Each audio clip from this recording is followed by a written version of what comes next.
love that intro.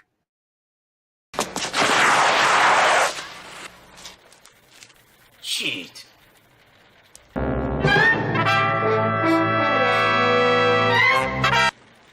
Ninja? Ninja!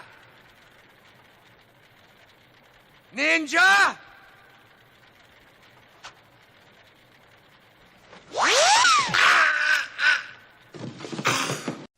It's 11:59 at Radio Free America, and this is Uncle Sam with music and the truth until dawn. Right now, I got a few words for some of our brothers and sisters in the occupied zone. The chair is against the wall. The chair is against the wall. John has a long mustache. John has a long mustache. It's 12 o'clock, Americans, another day closer to victory. And for all of you out there on or behind the lines, this is your song.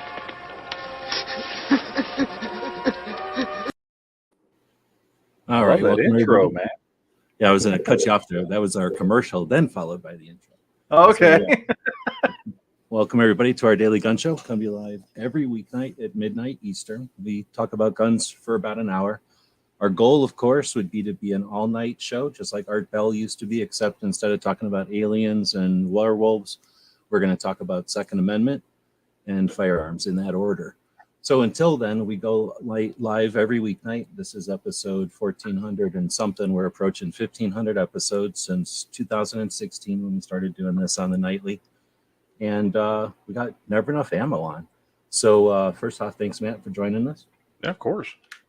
So it has been about forever. I was sitting here letting the dogs go potty earlier thinking, when the last time you were on? And I asked him, you don't remember either. So we're going to make that a trivia question. If anybody can remember the last time Matt was on one of my shows, and I mean, me and Bob did the Daily Gun Show. We started it in 2016.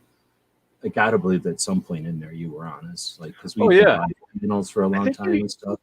Didn't you used to do them earlier, though? I think that's what it was. Yeah, we did them all over. I mean, this is 1,500 episodes. I've tried all different kinds. I think for a while there we were at noon. But anyway, so thanks again for coming on. And what I've been doing, the intro there was actually like season 7, I guess, last year's intro, one of them.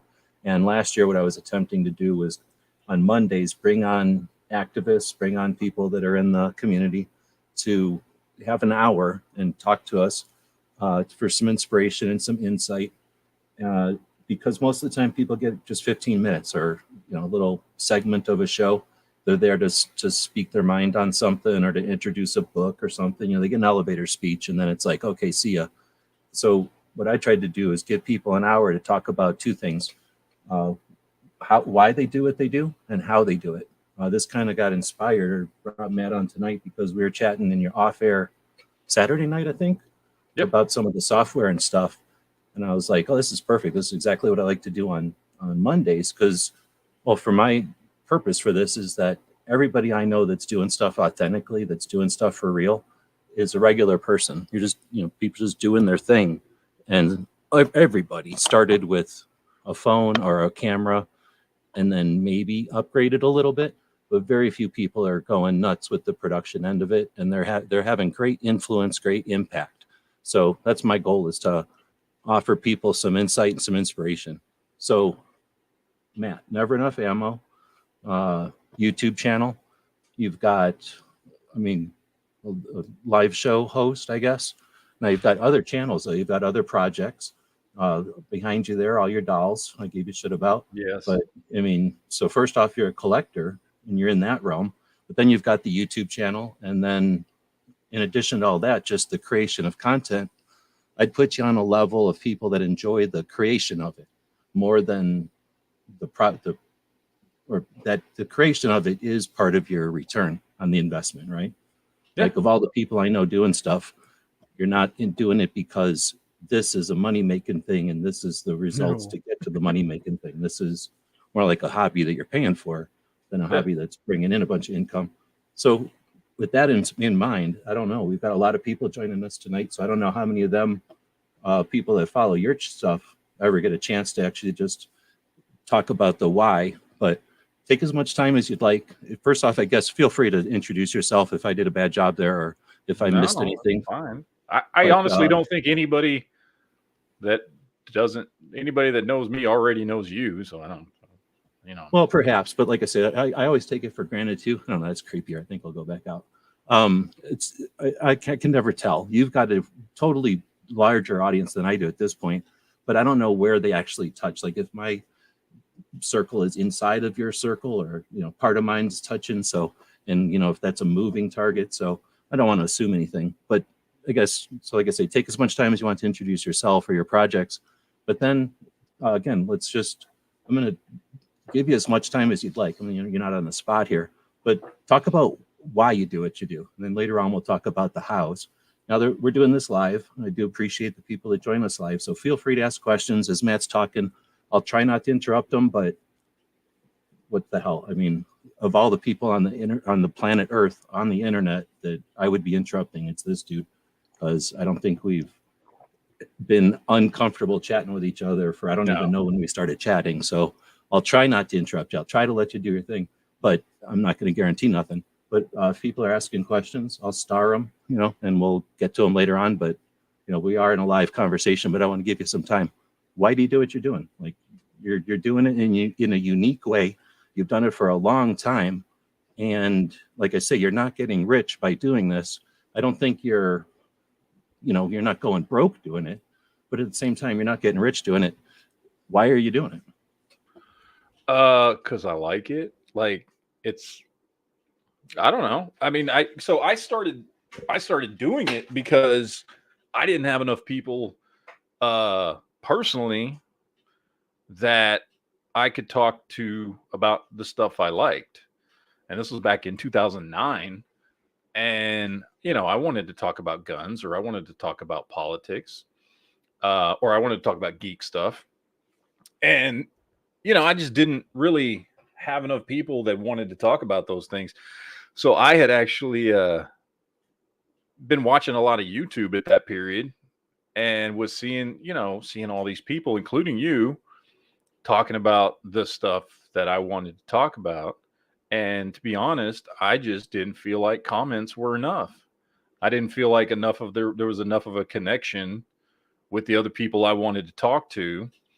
I didn't feel like I could get my points across or say the things I wanted to say in like some little comment on a YouTube video.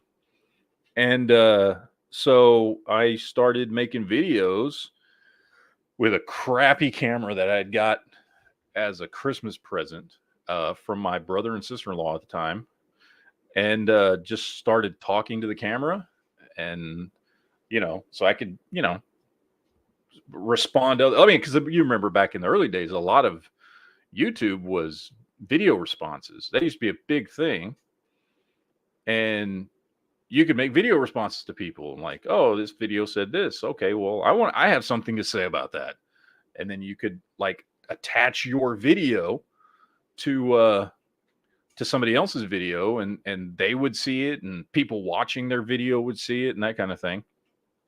And so I started doing that, and I mean, honestly, it's the reason I still do it, because I like talking to people about this stuff. I still don't really have a lot of people that I can talk to all the stuff,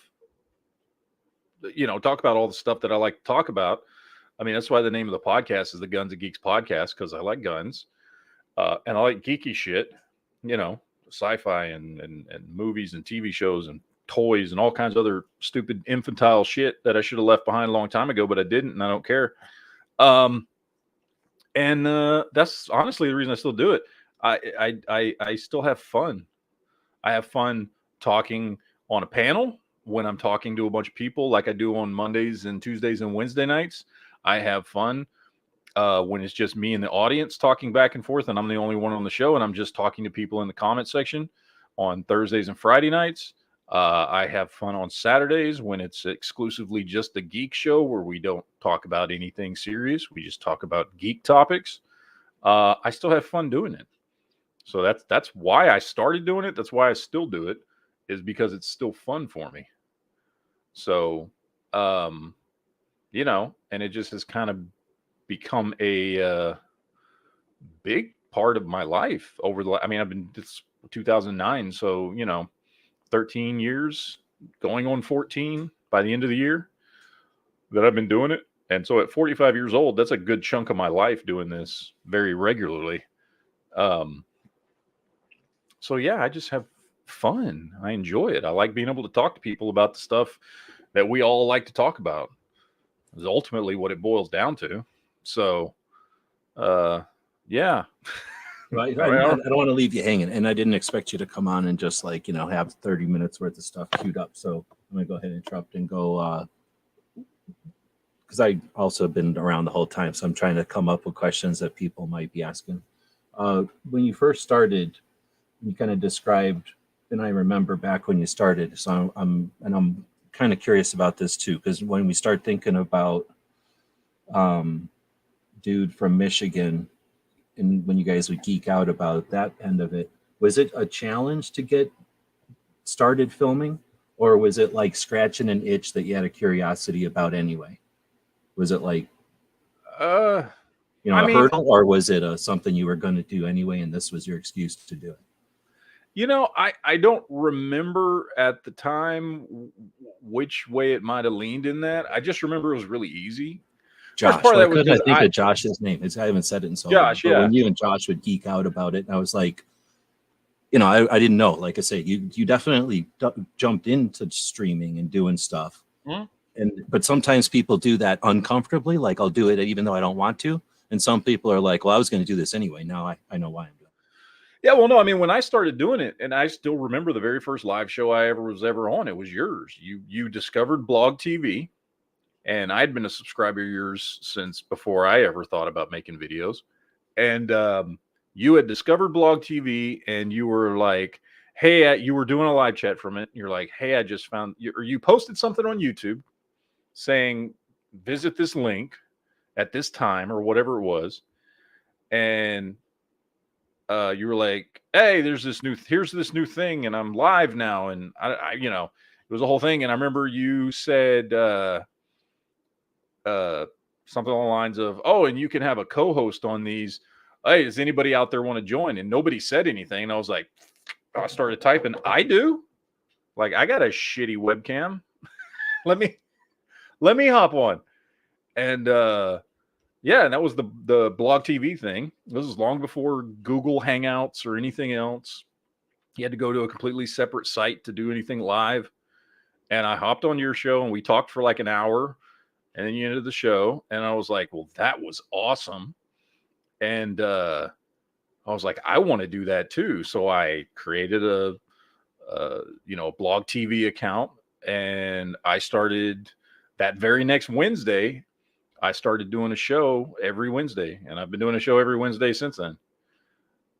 So yeah, I just kind of jumped in because I had, I thought it was cool, because I mean, nobody was doing that at the time. Certainly not in the gun community. Nobody was doing that. And then you were just like, hey, look at this thing I found. Oh, no, there was that guy. I forget his name now. It was like a prepper, I guess, more. But, preppers have guns, so I guess it kind of depends. But there was some prepper guy that was doing it on the regular. Or am I mixing the times up? I hadn't seen anybody doing it until I saw you doing it. Well, I remember there was a different thing called QIX or something, or QIK or something, and we would use that to live stream in the car. But it never. The problem is it didn't record into a video that you could put on YouTube or anything. It would just stay over there. And then I think Blog TV let us make it into something to download and put YouTube, and that was like a whole new thing or something. Okay, so then I guess adjacent to that question would be, at some point then you decided to go live daily, and I can't honestly remember that off the top of my head either. What was that decision, and like what made the decision, and was that obviously you liked it, you stuck with it? Yeah, well, that was the Hasty Headlines thing back in, what was that, 2018? I think. So it was everybody got home for COVID bullshit. It was before all that. Yeah, it was 2018, and I decided I wanted to do like a quick daily, like, here's the stories I think are important enough to talk about. And so yeah, I decided to start doing that, and I did that for almost 4 years.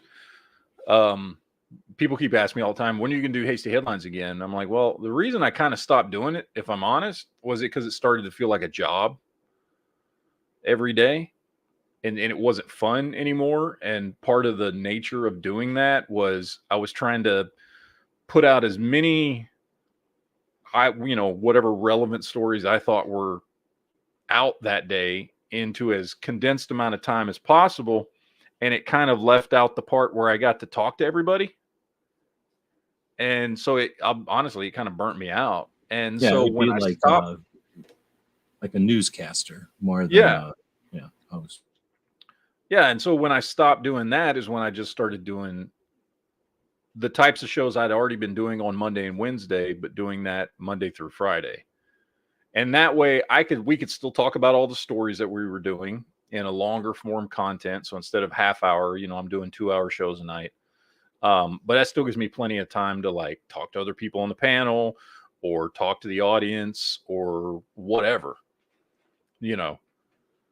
And so that's what it was. Honestly, I mean, a lot of people liked it, and I feel bad that I'm not doing it anymore. But like, it wasn't fun for me, and I didn't want this to feel like a job. I wanted it to be enjoyable. So, but yeah, that's when I started doing daily shows. And then, like I said, that just kind of morphed into not doing the hasty headlines and just kind of doing daily shows like I would normally do on Mondays and Wednesday nights back in the day. So I think a lot of people, I don't know if people are listening to this and getting inspired, is my hope, or if they're just interested or what, but I'm going to bring it up anyway. So I think you're like me, because we're both doing shows quite often on a daily basis, and we like using the internet for this ways to communicate. We've been doing it for a while, and I think that we both obviously we must enjoy the broader picture, or the larger scope we get over time, right? Because we see trends and fads and all this stuff. But other people might be looking at this and going, well, how does this apply? Like, these guys are talking 10 years of doing stuff. Like, not sure if I want to do my channel and I'm months into it or whatever. So I guess I was bringing that up to say that hopefully this is still useful. Some of the decisions you make, or the decision-making process, just because we're doing things that end up being daily, or, we do them for months at a time before we switch them up. You can still apply the process or the decision making to something you're going to apply to a couple of weeks or even a few days. At least hopefully people can get some use out of it. DJ is saying that the answer to the trivia question is 3 years ago when we did the patch batch, and I bet you that is probably true. That makes sense. We finally got Matt to do a patch. We got to get more eventually, but that was pretty cool. So thanks for participating in that. But yeah, I'll bet you that is the answer to that. So DJ wins something. I'll throw some patches in next time I'm sending something to DJ. So people have been asking questions, but I'm going to sneak in with my other one. Over the years, kind of referring back to what I just mentioned, we've been doing this for a while, and I know that you like to experiment, play, try, and you're probably a little bit stubborn like me too. If you're going to put time and effort into being on like Rumble or something, you're going to be on Rumble for a little while, or whatever the platform is, you're going to stick around for a little while.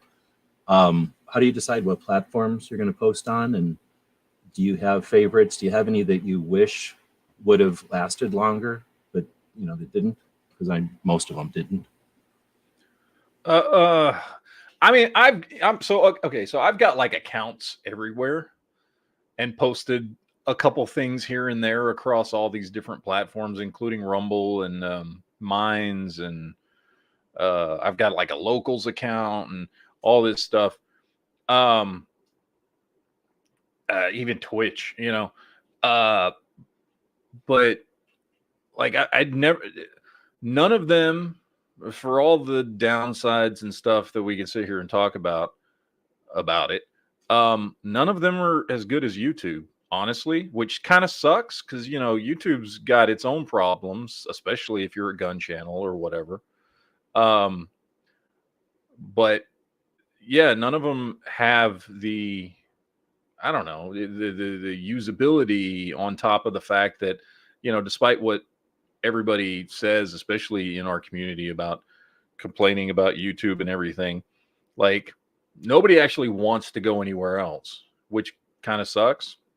So honestly, I put very little time into other platforms, and I've just kind of stuck it out here on YouTube because, you know, I'm used to it. The audience is used to it.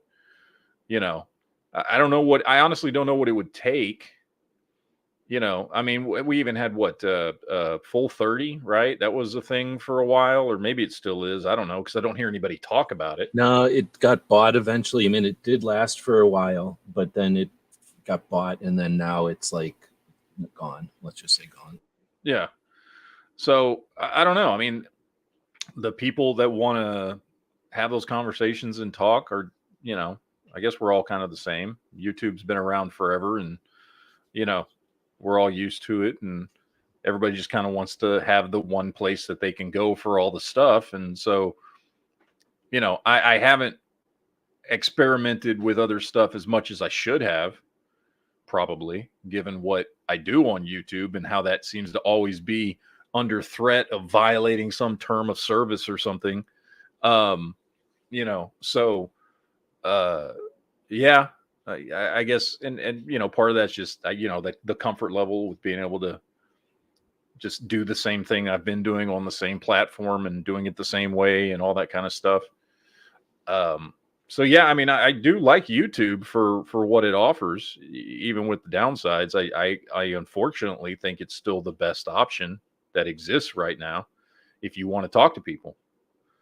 I don't think anything else yet has come along that can compare to it, unfortunately. I wish something would.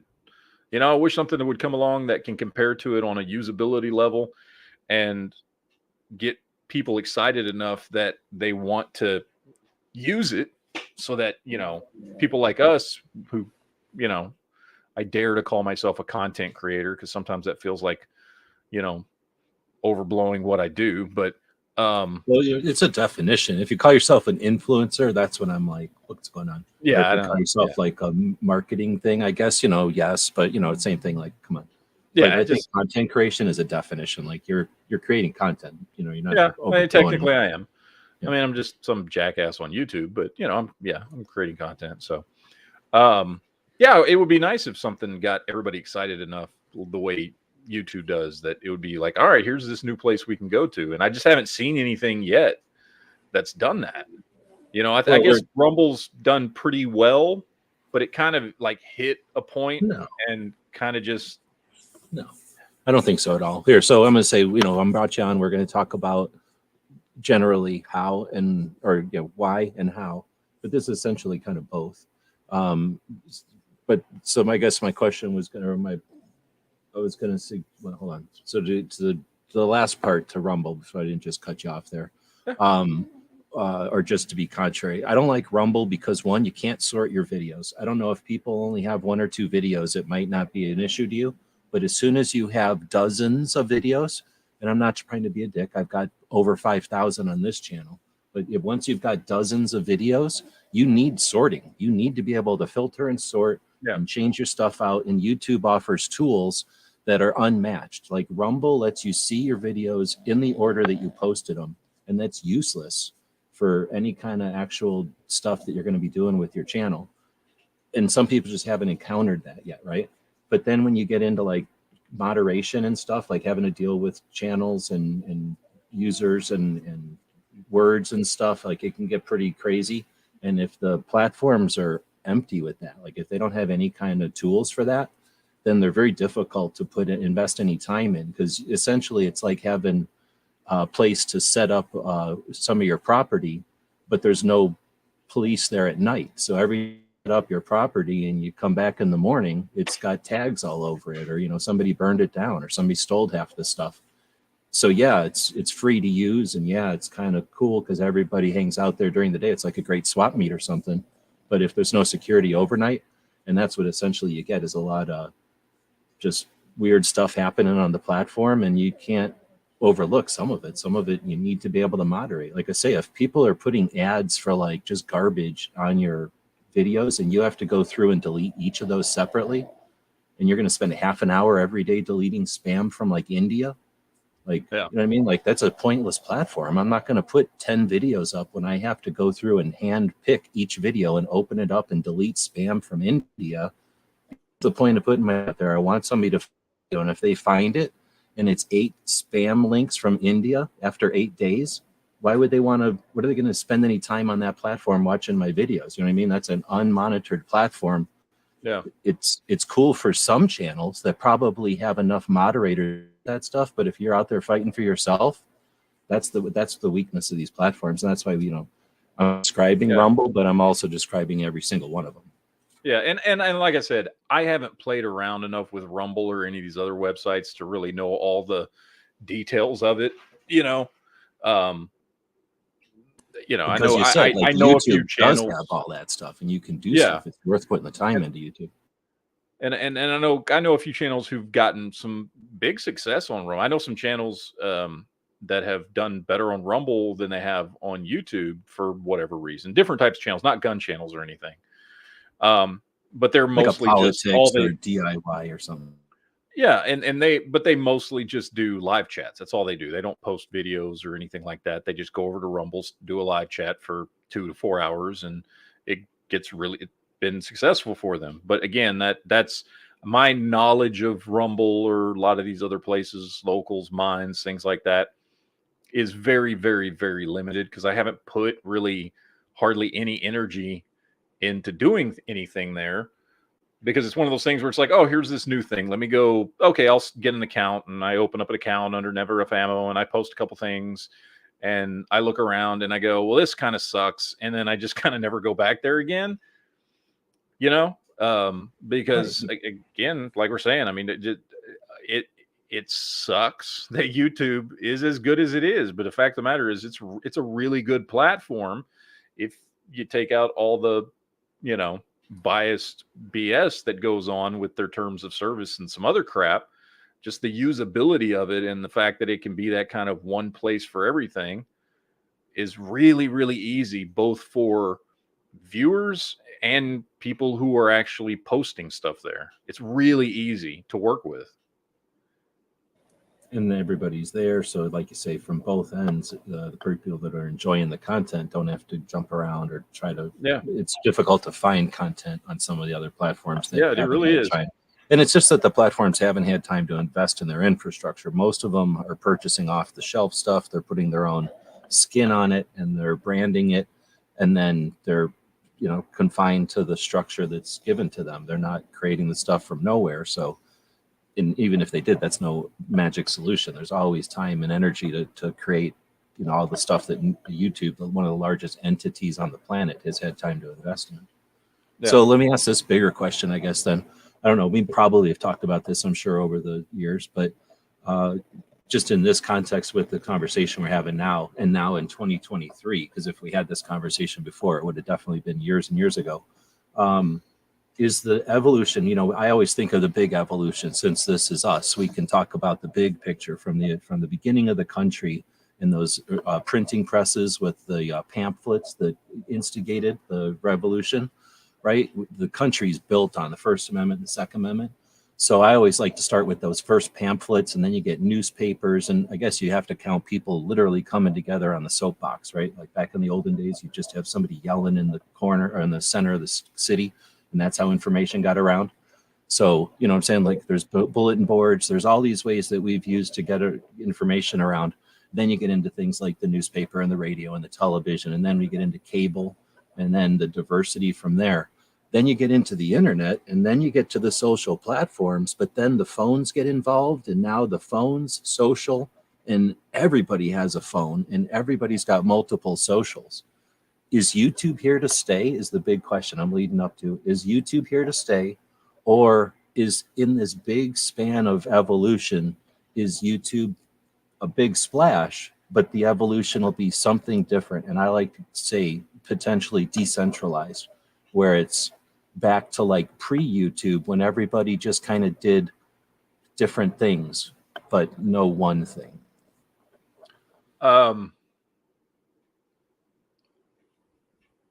Okay, now, well, this is going to be pessimistic of me, but I don't think foreseeably that anything will topple YouTube, given what's going on in like media, politics, power structures, everything that's going on in place.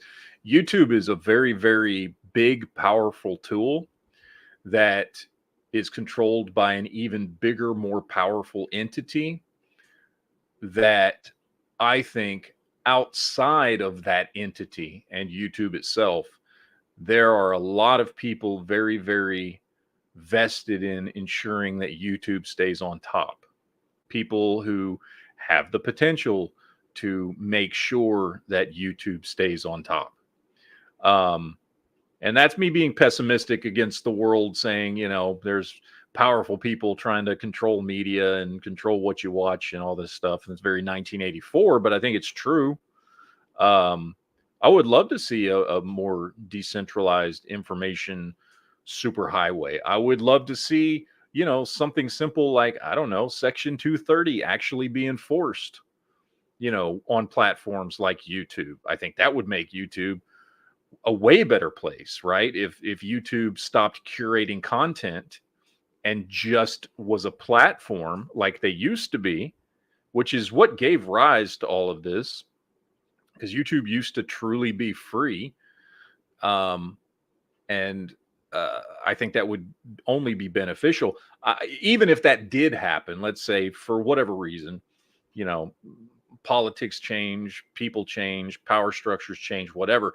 And let's say somebody did, with the force of government, go to a YouTube and say, look, Section 230 basically means that you're offering an open place for opinions and ideas. Specifically in 230, it talks about politics and things like that. And the trade-off is, if you keep it open, you don't get sued by anybody, right? But if you keep curating your content, we're going to take those protections away from you, which they should have done already, by the way, and forces YouTube to be more free. I still think YouTube is going to be a thing. It'll just be a much, much better, more free YouTube. Because I think even if they were forced into that position, it's still far too valuable and far too big at this point that even if it's not a Google, it'll be an Apple or a Disney or somebody will ensure that YouTube stands and continue to pour money into it to always be on top of every other platform. I think it's just too valuable at this point. I don't see that changing in the foreseeable future. So, I would love for it to be more free. And hopefully it will be. Hopefully somebody will come along and enforce Section 230. But I don't see YouTube going away anytime soon.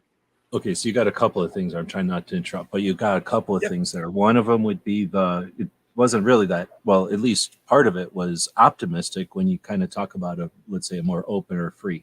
So I'm going to put for a separate thing here, open, free YouTube. And then the other part of it, though, oh, dang, I tried to hold three things in my head, and I think I missed them. The other part was, dang, what did you end with? YouTube's too big to let it go away. Somebody will always, and then there was the whole Section 230 thing. Right. So if I don't think you're wrong there either, that I think that that's an option, that that it's some version of it will still exist. So I guess I'll try to remember. It'll probably come to me when I'm not trying to think of it. But I do think that the open free YouTube is a bit optimistic, or is an optimistic way for it to go. If let's say guns are more normalized and people quit attacking guns, like you said, and that could happen, it will happen, it should happen, kind of thing. And then as they got other things to worry about, they'll go worry about other things, or maybe somebody owns it that's less worried about it, and they less scrutiny to guns or something. But I don't disagree. I think that when I set it up there as a more open option than like the large players like the Facebooks and the YouTubes and the Twitters, that's been my preference, I guess. I was hoping that that's the way things would go, but I've been hoping for that for a while. And that is not the way things are going at all, right? Like instead, it's more like they're just bouncing around. So here's my question, I guess, then, the one I forgot about.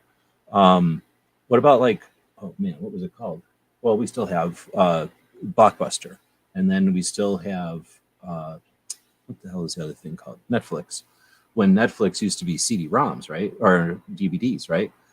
At one point, people were like, oh, well, we're done. Like, you know what I'm saying? Like, we're never going to not have Blockbuster. They've got it nailed down. They get you the DVD and they can drop it off at the store. But then the world just changed underneath of them. Is it possible that the YouTube is going to be gone because the world changes? Like, what if we go to holograms or so? I guess YouTube could, but whatever. Well, and that's the thing, because I think YouTube is in a place where whatever the technology decides, whatever public, interest, whichever way it shifts, YouTube will be there to capitalize on that. And if that means going to, VR or, holograms or whatever it is, right? Yeah. Like YouTube's going to be the first one with billions of dollars dumped into it to make sure they stay on top of whatever the new emerging thing is. I mean, YouTube is. You're talking like the oh snap! Is it Running Man? No, the every restaurant is Taco Bell theory. Like every media you enjoy is YouTube. Well, not so much every one, but they will always make sure they're number one. Yeah, the top ones for sure. Yeah, they'll let other people keep the bottom garbage, but they'll keep all the good stuff. Because I mean, I think that's just where it's at. Because something that you and I have talked about plenty of times in the past, but I don't hear too many people talk about much anymore. Is there are two things. Again, let's not forget, Google is arguably the most powerful entity in the world in some ways. And the two most important things that Google owns is their search engine and YouTube. And those two things are equally powerful for the same reason, and that's information. And that is Google's real business model, is gathering information. They gather information, just as much information from YouTube, both when people just open up a page, when people watch a video, when people comment, when people post something, whatever it is, they're constantly gathering information, just like they do with their with their search engine. And again, you're talking about one of, if not the most powerful corporation in the world backing this, is not going to give that up. And if that means they've got to shovel $few billion into whatever the latest technology is to make sure YouTube is number one at it, they're going to do it, because that is their business model. That is what they are selling. Yeah, is information. And they've already accomplished that. That's literally what they do. Yeah. Anne-Marie's taken off. Thanks for the kind words. Thanks for joining us. Thanks to everybody who joins us in the evenings like this.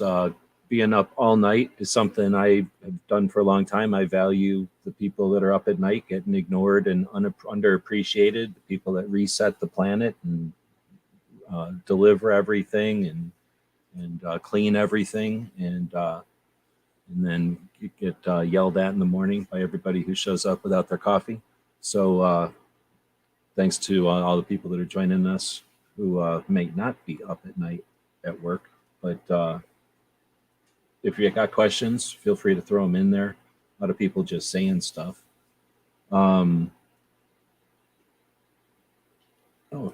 Solus is saying just jumped on the Indiegogo. Thank you very much. I should probably mention that, so I'll star that so I don't forget to do it. I do have a campaign going right now. Alan Anchor is our friends out in California, and they've got a big 15-needle sewing machine that for whatever reason they're going to sell to me. So I'm raising funds to go buy that thing, go hang out in California for a little while and learn how to use it from them. Then I'll drag that machine back here to Arizona, set it back up, and force that robot to build all kinds of patches for us. And the people that support the project will get the first, stuff that comes out of there. So we'll have a lot of fun with that. We'll be able to support a lot of people with custom stuff. So I need about 140 people to join in, and I haven't looked. I'll go grab open up one of the links and we'll share it here. So thanks to the people that are dropping links. But I'm looking for other questions. I'm going to jump over to here then. So Woods up from Washington State is asking, on a level of 1 to 10, what level of geek do you think you are on? Oh, 10.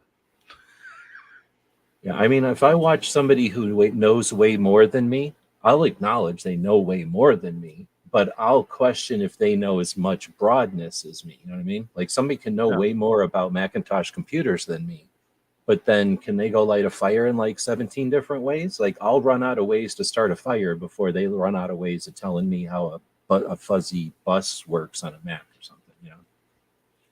Yeah, I'm a huge geek. I was raised in it. I was raised by today's definition, a geek mother who was a hardcore Trekkie and Superman fan and comic book fan and sci-fi fan. I was raised into this life of geekness. So how did that work, being, since that's a geek question, and you were raised in Texas, and you got Texas Instruments, I believe Dell, I believe some other tech industries. Did that play any kind of role when you were growing up? Were you aware of that stuff there? Or yeah, I mean, I used to drive by Texas Instruments all the time. I know where their headquarters. Well, I don't even know if it's still there. But I came down from Oklahoma into Dallas, and there was a giant spread. It was Texas Instruments or something, wasn't it?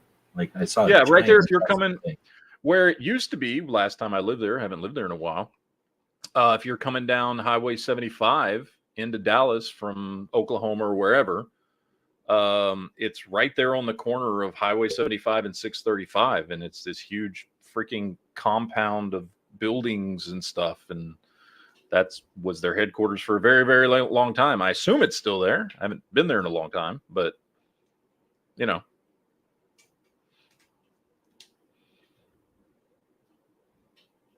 Oh, I walked away and muted. So, but I'm saying growing up or whatever, like I saw this channel that's a nerd channel, I guess, where it's like talking about old computers and stuff. And I dig old computers.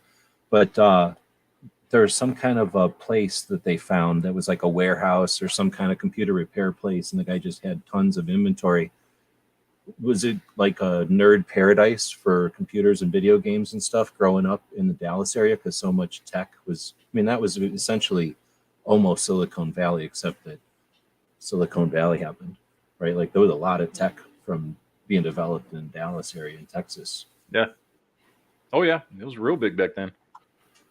Did you ever get into like making computers or making? I did actually. Any of that stuff.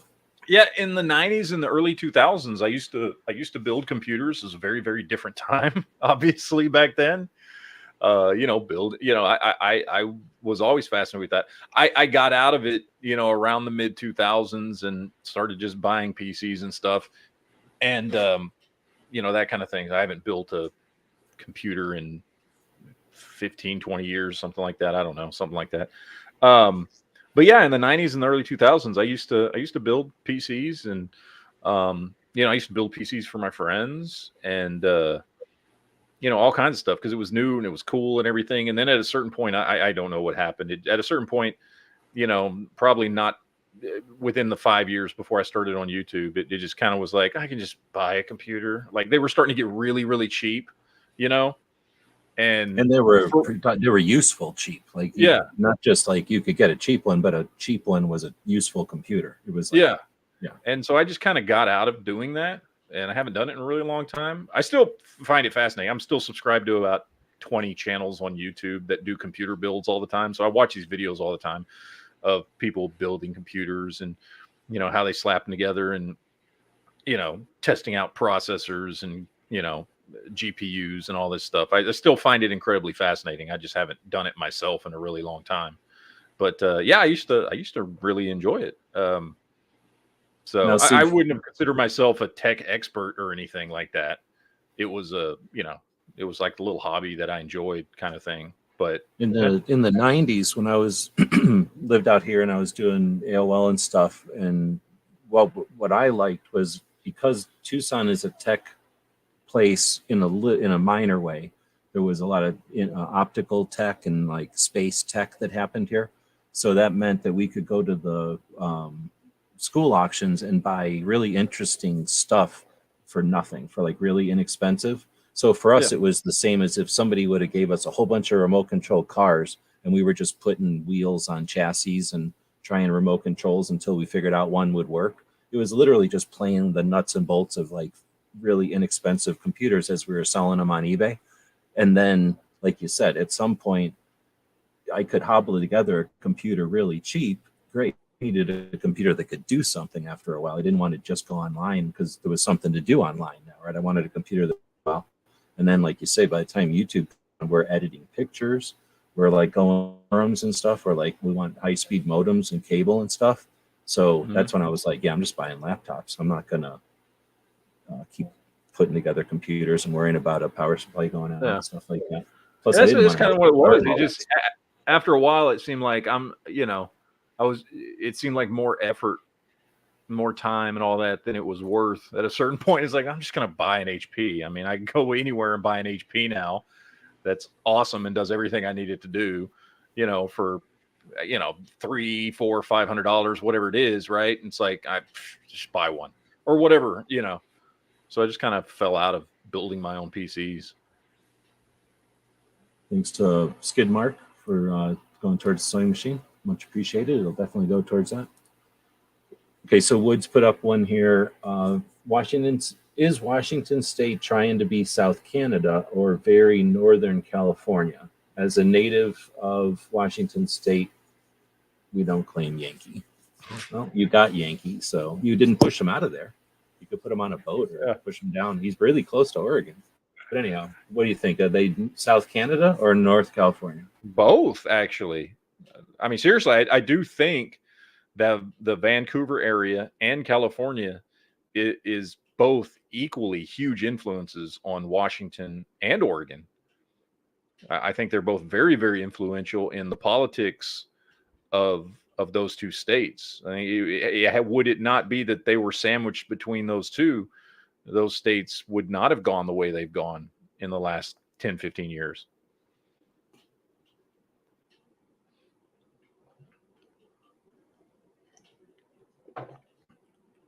At least from my research, I don't know. I was having trouble getting my thing to scroll down all the way down here. So Daniel is saying, yeah, I go there a lot. Texas Instruments was acquired by Raytheon about 10 years ago. That's interesting. We got a big chunk of Raytheon here, I think. Yeah, I haven't been through there in so long. I just, I can picture it where TI was, my entire, 20, almost 30 years growing up in Dallas. But it's been a long time since I've been through Dallas. I mean, last time I went through Dallas was when we went to Tulsa in 2018, I think, when we all met up there. That was the last time I drove through Dallas. Oh. So.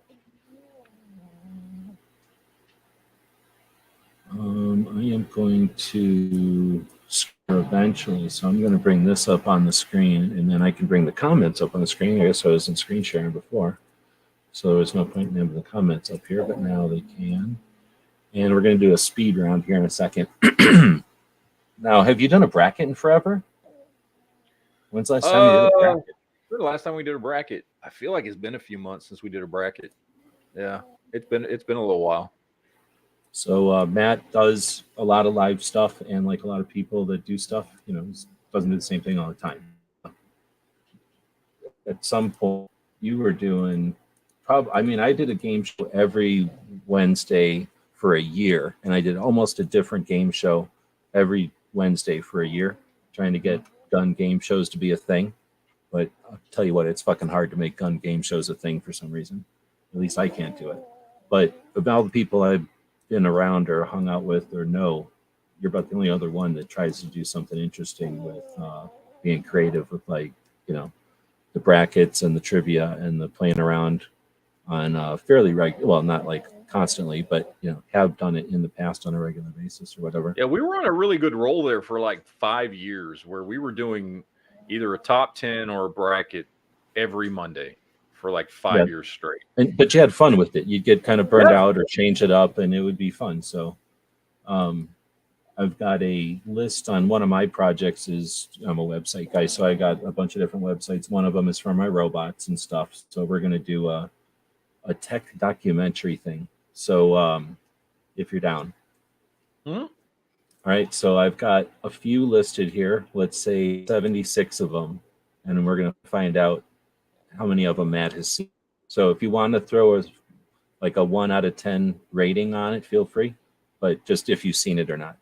In Search of Tomorrow, the 5.5-hour long sci-fi amazing movie that just came out last year. No, I have not seen that, and I want to see that. Oh, please watch it. I know what that is. So yes, awesome. I haven't watched it yet. I think I've watched it twice and then a bunch of half a times. More Than Robots from last year. I can describe it if you need me to. Okay. Glitch in the Matrix. Dude, I don't think so. These are tech documentaries, so maybe not.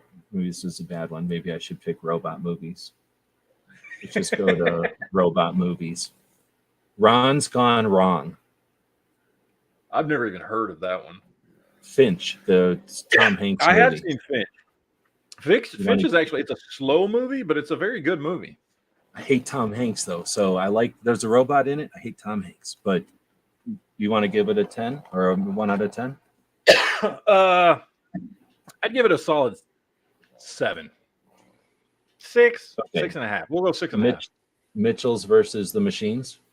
That's a great movie. That's like a solid 8. That's a lot of fun. Robot Apocalypse. That one I don't know. It's better than YouTube movie, but it's almost a YouTube movie. Oh man.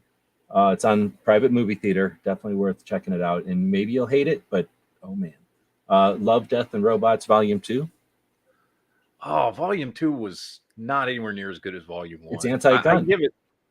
I give it like a 4, maybe a 3. I honestly didn't like it that much. It's anti-gun. It starts out being anti-gun. Space Sweepers. Did you ever see it? I still haven't watched that. You've been telling me to watch that for like 2 years. I still haven't watched it. It's worth watching once. It may not be the best movie ever seen, but it's interesting and it's good special effects. Robot Riot. That poster looks really familiar. I don't remember it so it can't be that good. I'm not having a hard time placing it. Monsters of Man. Man. One I don't know. Ooh, that one's interesting. Adventures of Ari. I think my kids have seen that one. Yeah, it's all right. I don't know if I have. This one is a creepy, almost like a B, like it's a Cinemax movie or something. Automation. Yeah. It's weird. I Am Mother. That one was okay. It was, I mean, honestly, it was a little boring, if I'm honest, but it was a decent story. It was better than having to like go to the doctor or something. Banana Splits movie. Yeah. Never seen it. Keep meaning to. I haven't seen it. It's like Winnie the Pooh, the new one. It's weird and creepy. Yeah. Love, Death, and Robots, the first one. First season is awesome. I love the first season of Love, Death, and Robots.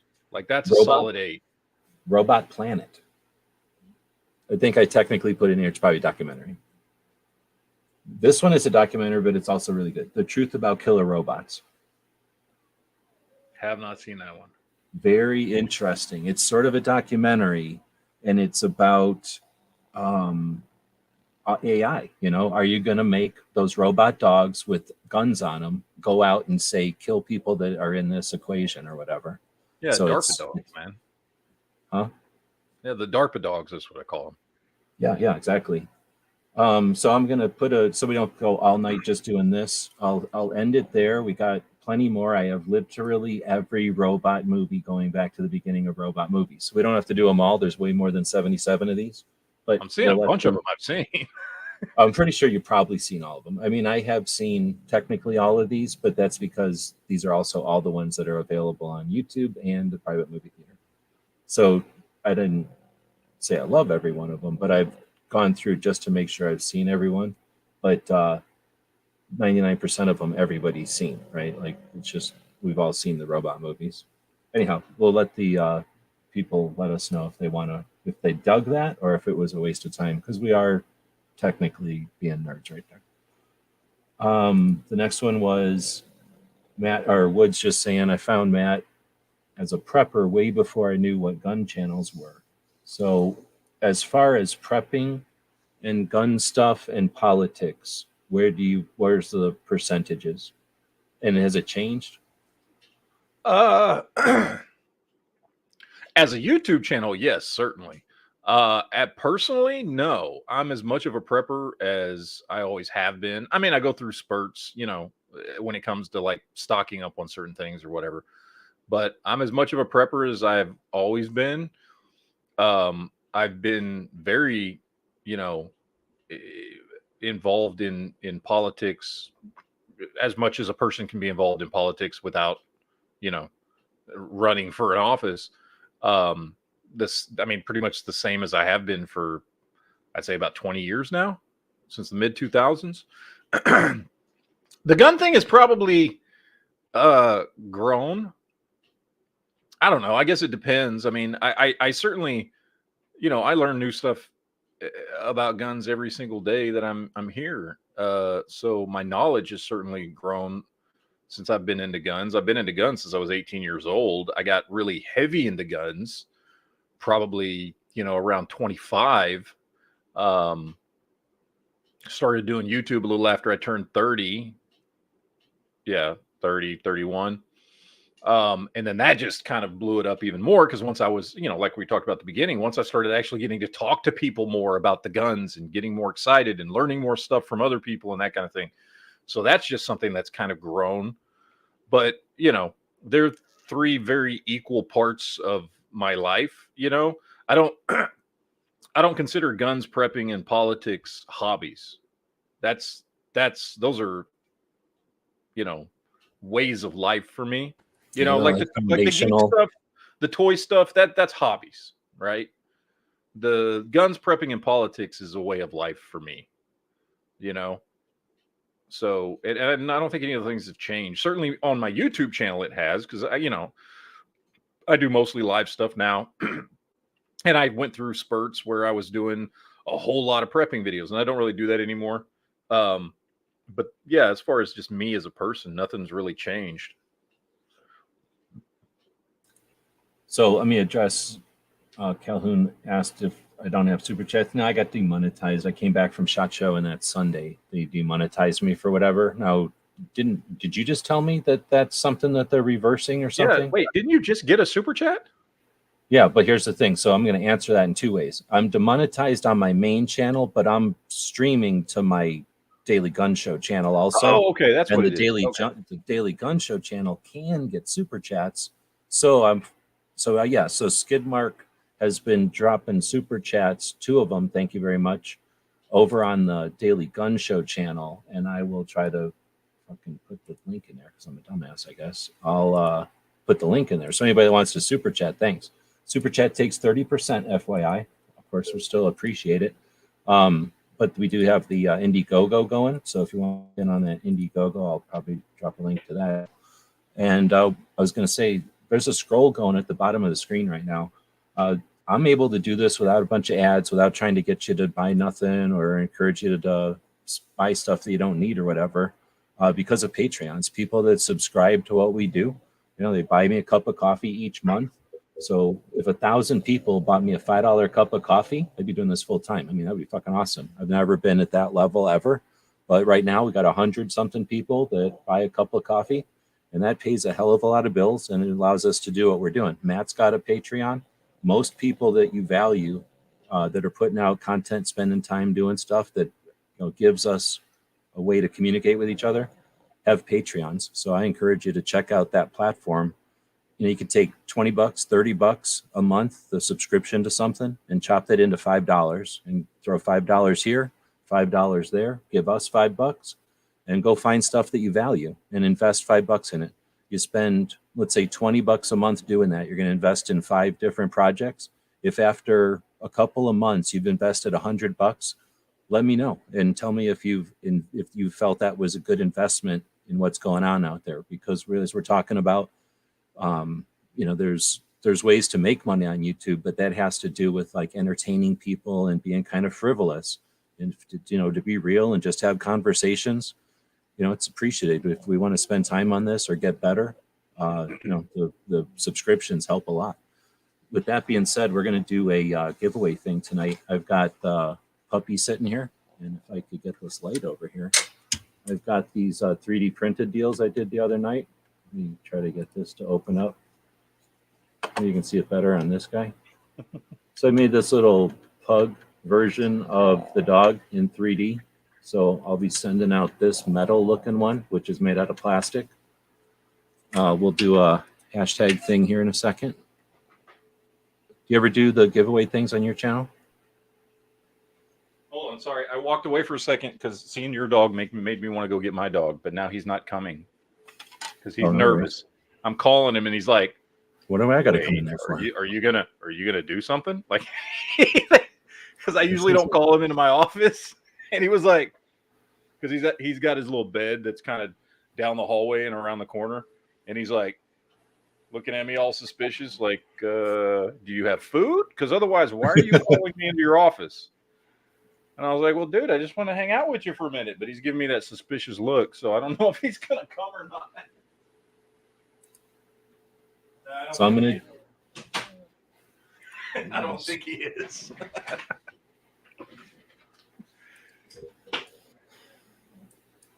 Here we go. So we'll do a deal with this StreamYard that we're using. We get a giveaway feature. So we'll do hashtag puppy. And anybody, oops, I guess I got to put a hashtag in there.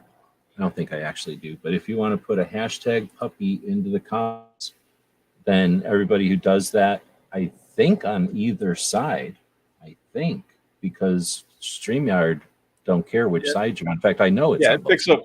Yeah, it picks up everything wherever you're streaming to. So we'll leave that up for a bit, but it'll pick up everybody that participates, and then whoever wins will get this 3D printed version. So here's the deal. This is printed on a printer that Daniel sent over. Thank you very much for that. And he can confirm or deny that he bought. Well, he can deny it if he wants, but yeah, this is on the printer supplied by Daniel. And I believe the printer fluid or whatever the plastic is called came from Foss, but I don't think he's out there tonight. So this was completely donated to the projects. And yeah, anyway, so that's a little fun we'll have tonight. Sissy earlier said, I guess Anne-Marie had not heard of your channel. He was saying, Matt is a good guy. I love his channel and his regular live chats. I'm assuming you get good feedback with the live chats. Have you thought about changing it at all? Is there what's the future of no, not really. I mean, I'm kind of a creature of habit when it comes to that stuff, so I just kind of, I enjoy what I'm doing. I mean, I have, people that love to come and watch and hang out, and occasionally new people show up. I always get new people come onto the channel after I'm on one of Yankees shows. You go on with me, or you go on other times also? Like you guys will just go on and talk just with you. I used to go on more often with his shows because honestly, I think he gets bored. So what happened is I'd be watching one of his chats and I'd leave a comment or something. He's like, "Oh shit, here go," because he wants somebody else to talk besides himself. Well, yeah, it gets weird chatting by yourself, I think. Yeah, but yeah, I don't really go on that much anymore, just because I haven't gone and watched any of his live chats other than the one. I mean, I go on the ones that we go on. So usually after we go on one of the chats, I usually get some new people coming onto the show. And I mean, part of that, it's just, and this because you've been ragging me about this for 12, 13 years. I'm really, really bad at self-promotion. Well, it's one of those things. If you're not like selling Girl Scout cookies, then you're not going to keep bringing up the Girl Scout cookies. You know what I mean? Like if you're not trying to grow the channel, then it's not a lot of, I don't want to say incentive, but it doesn't come up. You don't think about doing stuff to. Yeah, I've never tried to grow my channel. God only knows how I ended up with over 100,000 subscribers. I don't know why. Your thumbnails. your thumbnails. So we could probably get into some of the how a little bit. I guess that was actually the reason I wanted you to come on. We ended up chatting about other stuff, and then I went off topic with the robots. That didn't help. No, but the thumbnails, dude. Seriously, I'm not even kidding. Like, because you're definitely. I mean, I know a lot of people, and then I hang out with a lot of different people. Like if there's a circle of people I know, and then there's the circle of people I hang out with. Most of those people are attempting to like put effort into YouTube, and you are way more successful than just about all of them. And I know how much effort you put in. It's not like you put no effort in, but you're certainly not like ambitiously frustrated every time one of your projects doesn't come out, you know, financially lucrative or whatever. And there's definitely people I know that are like that. So, so what you're doing is because of, or with ease, I guess, is because it's natural to you or whatever, right? You produce good content and people dig it. So that's why you're large on YouTube. But you're also, I mean, it's not like you're just doing it all by accident. You've done it strategically. I can't remember what years it was, but for a while there, we were both like juggling. I don't remember what kind of strikes they were, but they kept knocking us off being able to go live. And I think for like almost a year, neither one of us could go live. And then like one of us would be on for 3 months, and then we'd get struck again. And so it's frustrated. Like you say, we've been around, gotten a lot of dents in the armor, but you know, still kicking. But well, and honestly, that's kind of when I started moving more towards live chats and less towards videos, was because all that stuff was going on, and I was getting dinged for videos, and they were, you know, they had just in that same period of time in that year, you know, pulled back, you know, monetization and all this other stuff for what, you know, they were, you know, because I never felt bad about making money on YouTube. I still don't feel bad about making money on YouTube because I'm not doing it for the money. So if it just happens, it's cool and I appreciate it and all that kind of stuff. But when YouTube was kind of like, well, yeah, we don't really like you guys anymore. And so the amount we're going to pay you for your videos is just going to be like way, way less than we pay anybody else. And then we were getting strikes and all this other stuff was going on. And for me, it came down to like, okay, well, what do I enjoy the most about YouTube? And it was real easy. It was live chats. I enjoy live chats the most. So I stopped putting as much effort into making videos and more effort into doing the live chats, which I enjoy way more.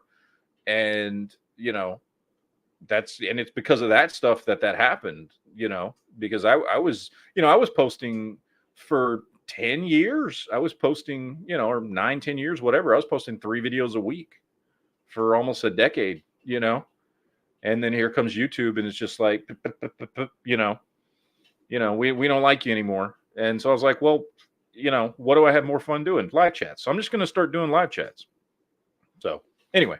See, I never really liked, I mean, I enjoyed being able to make a video and I liked the results of having an interesting video. But like, you know, I've got I have a shit ton of videos. So I've done every kind of video for sure. But, you know, there's a couple that are good in different realms or whatever. I'm trying to address the people that have dropped super chats. I don't mean to be callous. I'll say thanks to everybody individually here, but I've been trying to push them up on the screen also. But thanks to everybody who found their way over to the other channel and there's some super chats in there. It's much appreciated. Dang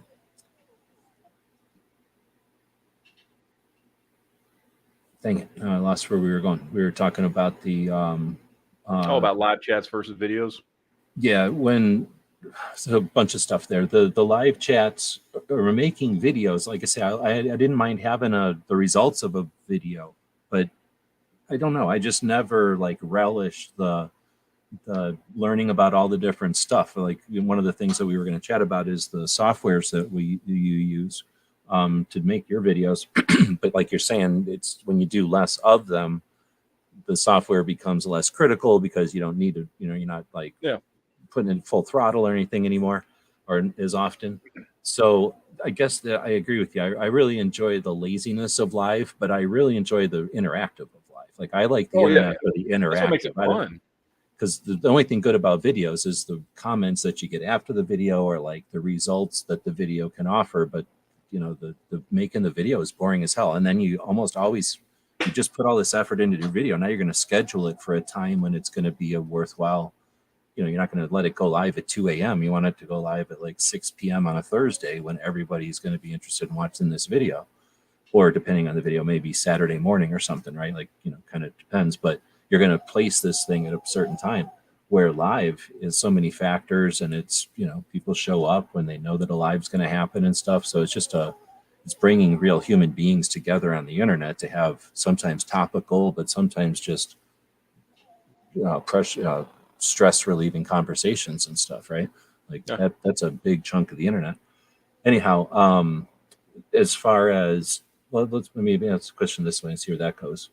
Software to do streaming, you kind of already alluded to the fact that we played with stuff before there was YouTube, and then whatever YouTube Hangouts or whatever it was called, and now StreamYard, and then some stuff in between there and along the way. But then for video, we've got different softwares. Which one has been more frustrating? Which one's been more fun? Which one, well, we already know we're not going to pick one or the other, but which one do you wish was easier, maybe? Which one's more frustrating? Which one's more fun? You mean between live chats and videos? Yeah, the software needed for either one of those.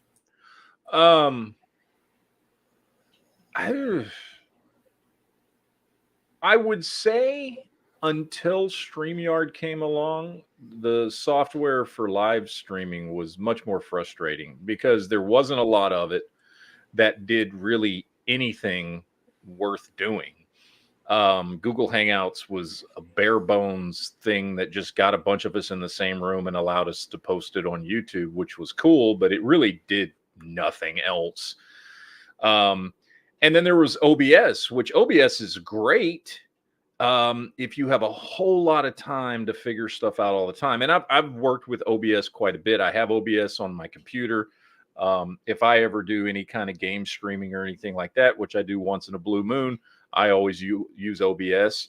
And then I use OBS for, like, if I'm doing any kind of videos where I'm talking to the camera, where I will sit here and use this camera and stream on OBS, or not stream, but record on OBS. And it works great as a screen recorder and things. But it's a very complicated piece of software that is not particularly user friendly, because it's like, here's this thing that can do all this stuff, but it's free. So you got to figure out how to use it. And there's not really a good, UI that really helps guide you to do it. So, which is why I don't use it for live streaming regularly at all. StreamYard is way easier and does more than enough of what you need to do on a live stream that it works out well. So I would say overall, I've had more frustrations with the live streaming stuff, just because there were times where, up until StreamYard became a thing and became what it is today, like, there was so many times I wanted to do things in a live stream that you just couldn't do. Whether it was something as simple as, I want to be able to share this audio clip from this thing. And it's like, well, like what you I'm can't. doing. Putting the stuff on the screen is magic. This is so cool. Exactly. And so, as much as I liked live streaming, that's what kind of made it more frustrating, because I really want to be able to do all this cool stuff live streaming, and I can't.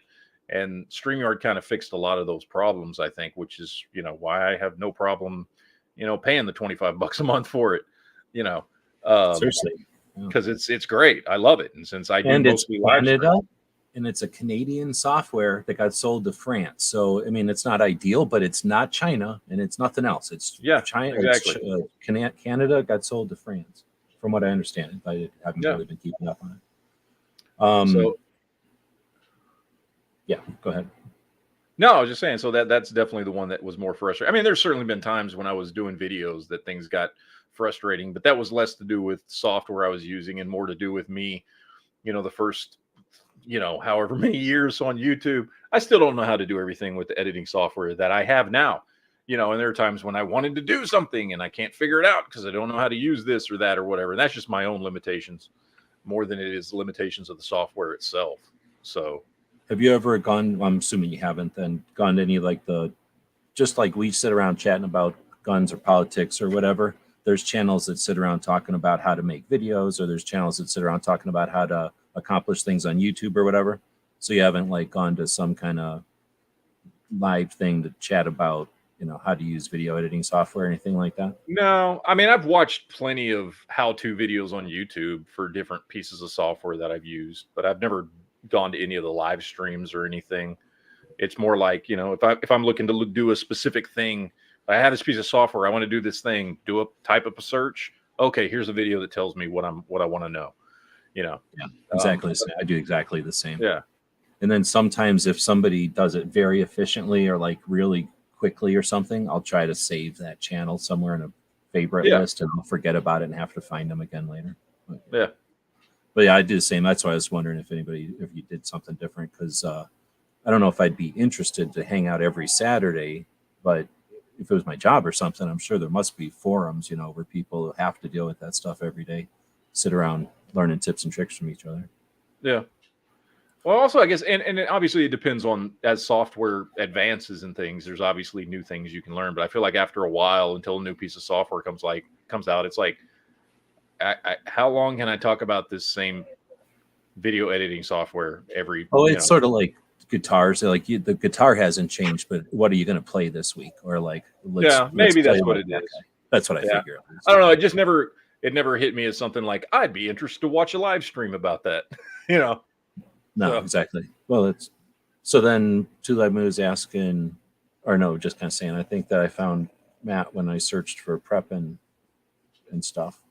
I don't know. I guess probably. I mean, that was honestly, the prepping thing was probably the single biggest boom to my channel ever.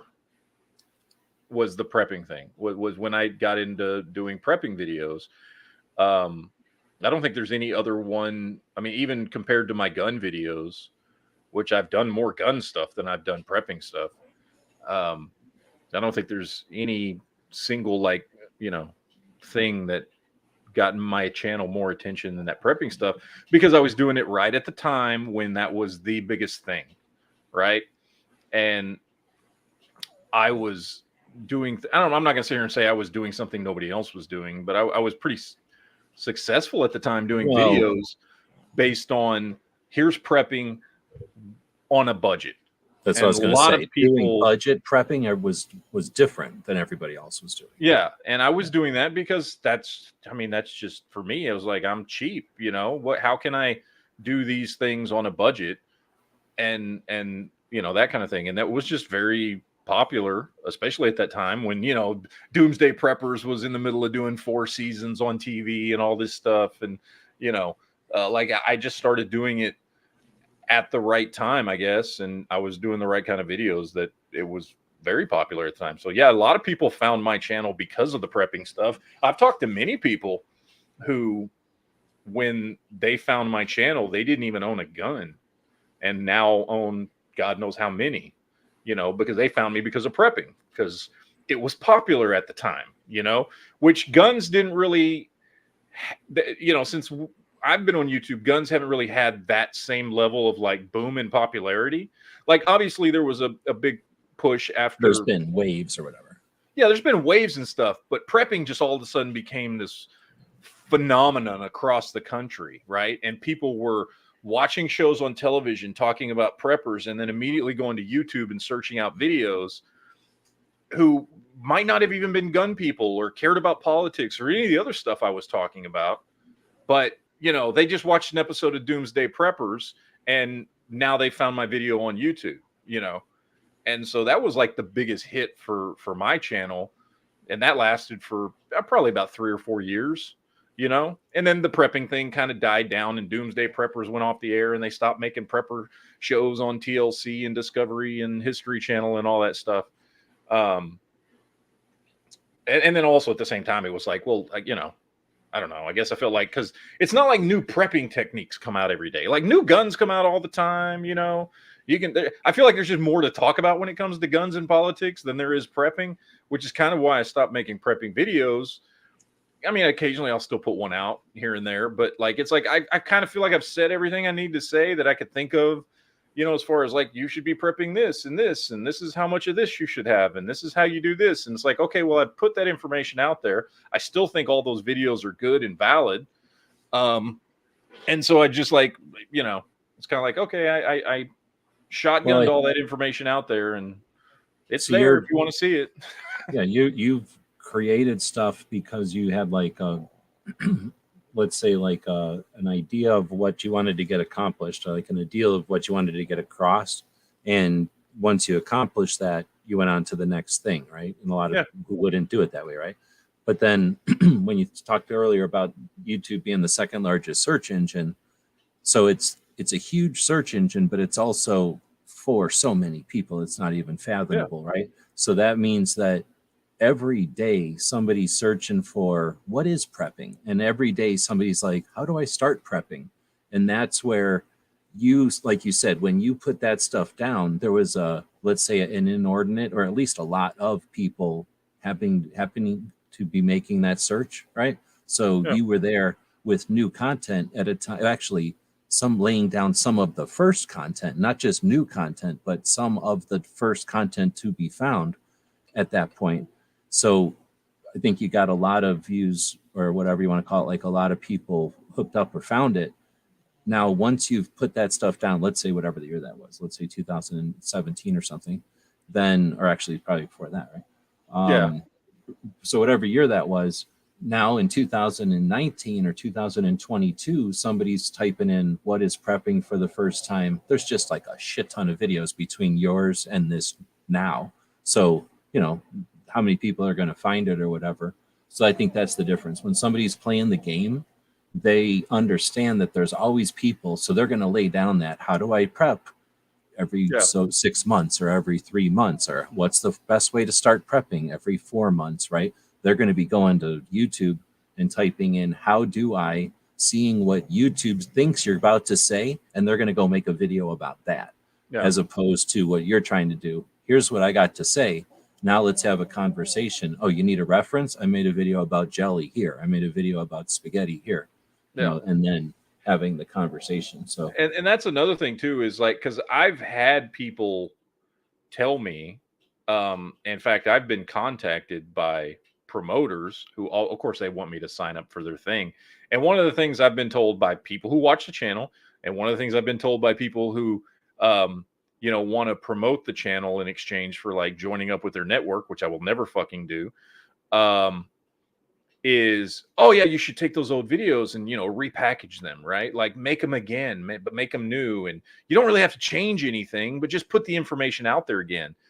And I'm like, well, that's just redoing the same video I've already done. Like, it's there. The information is still good. I mean, you know, occasionally there'll be an instance where it's like, oh, prices have changed on something. So maybe then it's worth, you know, having a different discussion. But other than that, I don't want to just remake the same stuff I've done already.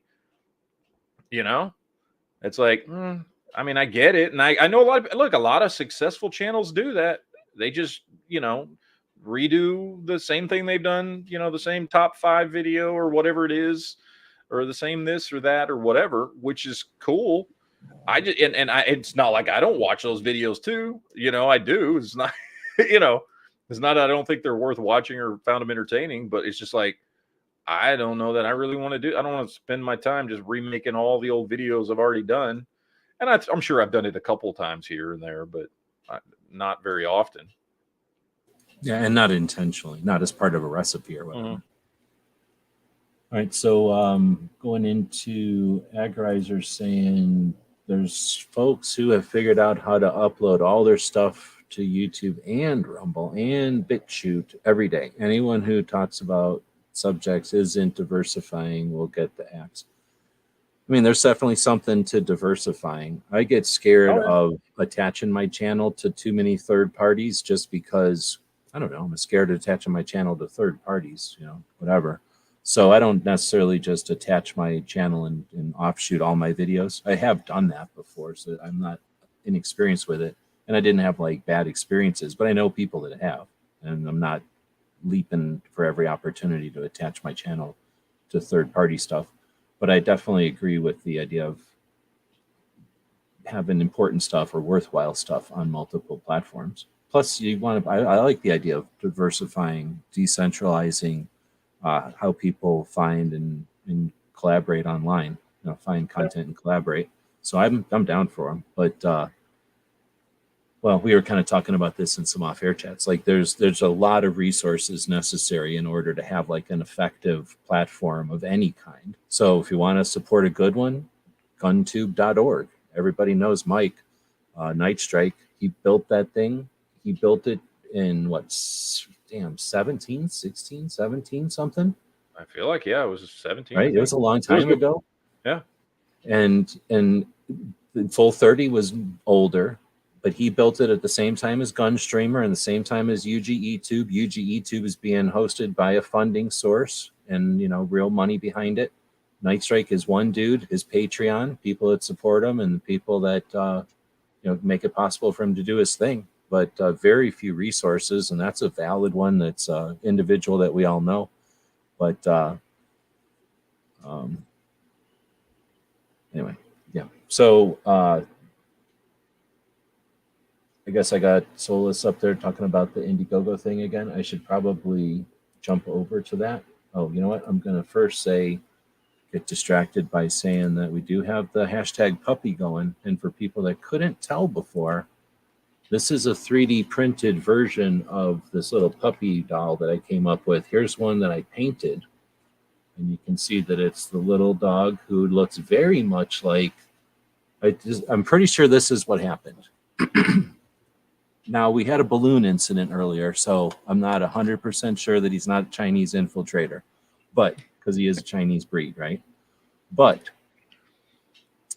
I'm pretty sure that a monkey was making a mushroom burrito and then lightning happened, right? And then somehow the monkey and the mushroom burrito merged. So to me, he's very much like a little monkey. So that's where I came up with the inspiration for this little 3D model. So this is the one you'll be getting. A little metal looking one. So it could be a robot version of him, or I sprayed some tan spray paint on it, and then I painted it with some of this brown and then some black and then a little piece of tongue color right there. So that's what you're getting with the hashtag puppy over here. And then I will go to Indiegogo over here, and we'll jump over to the robot sewing machine campaign. This is our 37th campaign on Indiegogo, so you've got very little chance of it not, us not following through with it. I'm going to drop a link over here for anybody that's interested in participating. Like I say, we need about 140 people to participate to make it a go. And if you're not able or interested in participating, I will encourage you to share the project. Excuse me, use that link and let people know. Some people might be interested in seeing what could be done with, we had a giant sewing machine to be able to make patches and hats and stuff with it. And you never know, if you share it, share it with somebody who shares it with somebody who finds two people, then it's as if you contributed twice as much. So appreciate the people that are interested and sharing that, and the 14 people that have already participated. We're already at 9% of the goal, and it's going for the month. So thanks for everybody who's participating in that. And for the person who just mentioned it so that I would remember to go look at it again. Otherwise, tonight, if you're interested, type in hashtag puppy into either side, and you'll be part of the giveaway thing that we're going to be doing here in a bit. Davy Jones says, Matt is pretty good, or pretty okay, for a guy who doesn't enjoy God's fruit raisins. So I knew you had a sprinkles situation going, but you don't like raisins either? I don't like raisins, I don't like coconut, and I don't like sprinkles. Yeah, I understand. I mean, I understand what sprinkles are for. I understand the functionality to keep the donut goop from squishing on the back of the other donut, but I hear you. They're just wax. Raisins, I could care less about raisins either. I like baby raisins. I'll eat a grape, but I'm not eating no raisin. It's essentially a grossed out grape, right? And then what was the other one? Coconut? Coconut, yeah. Take what about them Girl Scout cookies that got coconut? You know, nah, I don't like coconut. Yeah, I can understand it. It's all over. And then the super chat question. Thanks again for letting us mention that. And then for all the people that jumped over and super chatting. I didn't want to interrupt you before, but you were mentioning having, I think this is when you were talking about going live and having a good time with your live conversations on the regular, like going nightly or something. And my question was going to be, and I'll ask it now, has your, I don't want to say, like, has your, has it been any different now that you're, I don't want to get too personal, but now that your 9 to 5 situation isn't going outside the house to where you used to go, and now it's doing a different situation? Like, has your work situation changed your relationship with the live stuff? Not really, because I'm not doing anything that interferes with the time I would normally be doing live chats. So I guess no. because before you would be like kind of like away, and your live stuff would be a break from being like, you know, at work. And now when you're different work situation, I was just wondering if it's like, no, I mean, I just work from home now. I mean, my work computer is like right there, and so I've got my work computer set up over there with my 2 monitors for work, and I just come in here and I work in this same office that I do all the YouTube stuff from. So I guess that's what I was asking. It doesn't get like I got to get out of this room or anything. Okay. I mean, yeah, sure. Like on the weekends, you know, like I go do stuff, and me and my wife hang out in our bedroom and watch movies and stuff. And I probably spend less time in here than I used to before, you know, recreationally, you know, just because I'm in here, you know, all day. That's anyway, like kind of being forced to be in here all day, you know, from work. But the live chat stuff doesn't feel like I'm being forced to be in here. You know, I enjoy this. You know, this is fun for me to be in here doing this, even if it is like literally 1.5 feet away from where I work. Now, a different question, but kind of similar personal preference type of getting into your personal business thing.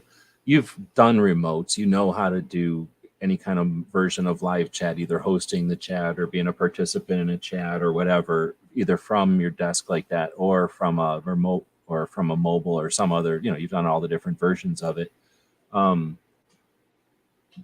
So I guess the question that I was going to ask was, man, what the hell was I going to ask? Do you, yeah, I don't know what the hell I was going to ask. I had a good question there, I thought. I'll come up with it when I'm not trying to think of it. It's getting late. That's what happens when you do a chat overnight. And thanks for sticking with us. It's been 90 minutes. You still good to go? You got to get up in the morning? I do. I'll probably have to leave in about 30 minutes. Okay, we won't go super long then. But I appreciate you sticking around. Obviously, even after however fucking long we've been chatting, we still have stuff to chat about. Yeah. He's saying, Christopher is saying I should send one to Duke. He'd think it looks like an alien. So, I mean, I know Duke, but nowhere near as much as I'm sure everybody who's listening to my chat. So, what's the deal? Is he going to have a problem with these guys? Are they going to affect something? Or no, that doesn't look enough like. He's terrified of aliens. Okay. He's like, there's a little buggy eyes on this. Maybe, yeah, it does look a little alien-esque. But yeah, he's what's the word? He's sensitive. Yeah, well, he's unusually terrified of aliens. Like, he's very easily freaked out by the idea of aliens. So, yeah. Oh, let's see. So, Matt, let me know about the patch machine you're getting. It's late here. I'm heading out.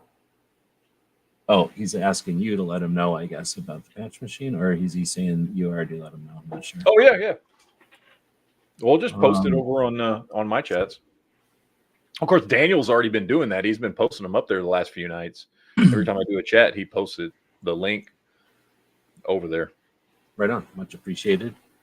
Let's see. So then he says, our restaurant, whatever. Remember when y'all used to fight with Yankee on live streams? I can remember Matt would be hosting a chat on, was it Blog TV? No, was it Blog TV? Wherever you were hosting.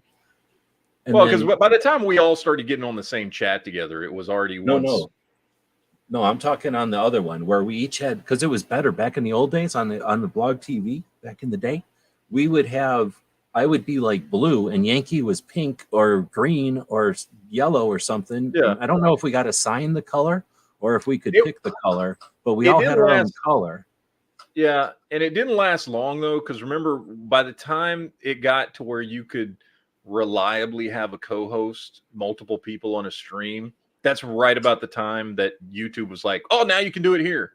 Yeah, no, yeah, exactly. No, but that moment in time though is when I remember Yankee coming around, because he would, because we also had a font or something, but I could always tell Yankee because he had the same font and color, and he'd be saying dumbass shit, and I'd be like, shut up, dude. And I thought he was trolling essentially. I don't know if he was trolling or what, but I'd be like, shut up, man, shut up. And then eventually like you say, you could have one person on. It would usually be Josh or somebody, and then he would jump on once in a while. I think is what happened. Yeah, maybe I'm crazy. Maybe that was over on YouTube. Yankee was yeah. I mean, I was the first one to have him on live chats. He had never done live chat. He was so dumb, and he'll admit this. He didn't even realize that other people could see his videos on YouTube. He's still and this was like 2010.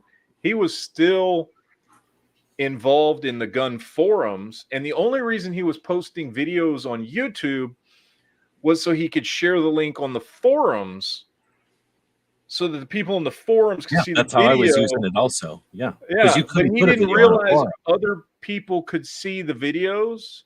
Like when I started commenting on his videos, he was like, who are you? What are you on one of the forums? I'm like, dude, I'm watching your videos on YouTube. And he was like, I didn't. Then he started coming to my blog TV, and he would be out there in the comments saying ridiculous shit. And then he was like, I can't remember what we were talking about, but obviously it was something he was very opinionated on, and he wanted to come on the chat and give his opinion, and that's where it started. So that's how a lot of people met Yankee, to be honest, is him coming on live chats and shit with us, because he always had to disagree with us on something. It was a lot of fun though, and I think that hold on, is that the question? I think that I might have brought that question up. I already removed it, so I can't find it now, but because that was from a while ago. But one of the reasons I brought that thing up also was, I think that's an element or a facet of our friendship or whatever with Yankee over the years, is that those were literally the first Hangouts chats. I remember that Thursday or Wednesday. I guess I can't remember if it was a Wednesday or whatever when we first had that option. And I was like, look, we can all go in here. And then we all started chatting. So that was literally the first time anybody on the internet was going to get together and yell about shit. And Yankee was still, he'd text stuff like a leather holster, reholstering doesn't matter. A leather holster is just fine. A well-oiled leather holster, blah, blah, blah. And I'd be like, shut up, dude. You don't want to you want to be able to reholster and not have your holster crumple on you. And, we'd have that conversation. Well, I don't know how many times that conversation has happened between people since then, probably a billion times. But those were some of the first times anybody had these conversations. Yeah. And we were willing to yell at each other about it. So, we yelled the shit out of each other about it. I don't give myself credit for a lot, honestly, for doing anything spectacular or original on YouTube or anywhere else, right? But I will say there were no other gun channels. There were no other political channels. There was hardly anybody else, certainly not in our circles, doing what we were doing before us. We were the first ones doing live stuff and having these conversations and talking to these people and getting people to come on blog TV and then on YouTube. Like, that we do deserve some credit for that. Now that it's, a given that every channel does this. Like, there were nobody else was doing this stuff. Hickok, Mac, Jaeger, nobody else was doing this. It was us. We were the only gun channel. Well, I never had Hickok because of other reasons, but I had. We used to have Matt. We had Tim, James, you, and somebody else in one of the first live chats. Period. Yeah. And anyway, so they all got a taste. They didn't really dig it. Because we yelled at each other. They didn't like it at all. Talk shit. Yeah, it wasn't comfortable for everybody. James especially did not like it when Yankee showed up, because I'm trying to remember, was it yours or mine? Because he came on one of yours and he came on one of mine. And I don't remember if it was yours or mine where him and Yankee, the first time they ever spoke, probably the last time they ever spoke on a fucking live chat, just fucking got into it. And I thought it was hilarious. But and neither one of them gave a shit. So neither one of them was going to like hold back at all. Yeah. And it was hilarious. And again, this was a long time ago. Nobody else was doing this stuff. Well, if it's on your channel, does it exist anymore? I don't know. No, because I don't delete stuff like that, but I don't know if it was on my channel. Yeah, when all that stuff happened, I was getting all those strikes back in 2018. Yeah, exactly. I erased all my live chats because I didn't know what could have been said on a live chat.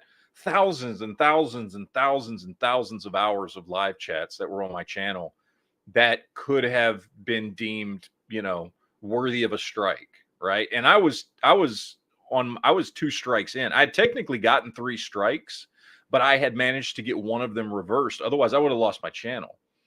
And so I was on 2 strikes, and I erased probably almost half of the videos I had, all my live chats, and only left like prepping stuff, political stuff.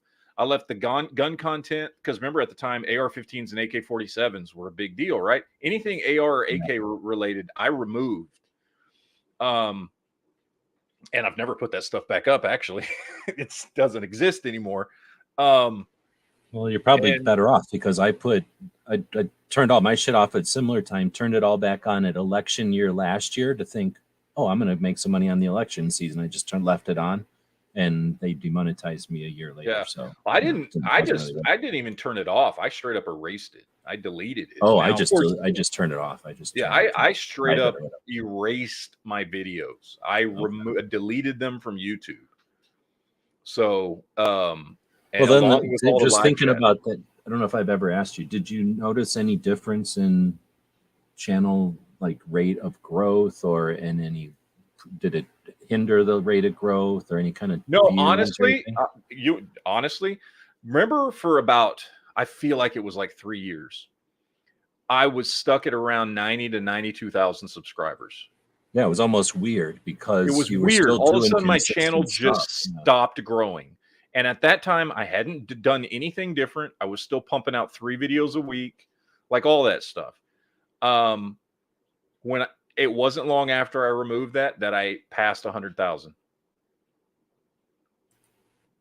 Interesting. See, I'm about to, because I got demonetized, so I'm like, yeah, screw it. It wasn't that much money anyway, so I might as well see what it's like to have a channel that doesn't make money, or flip off all the videos and have like 6 videos and be monetized again. But being monetized on 6 videos, what the hell's the point of that?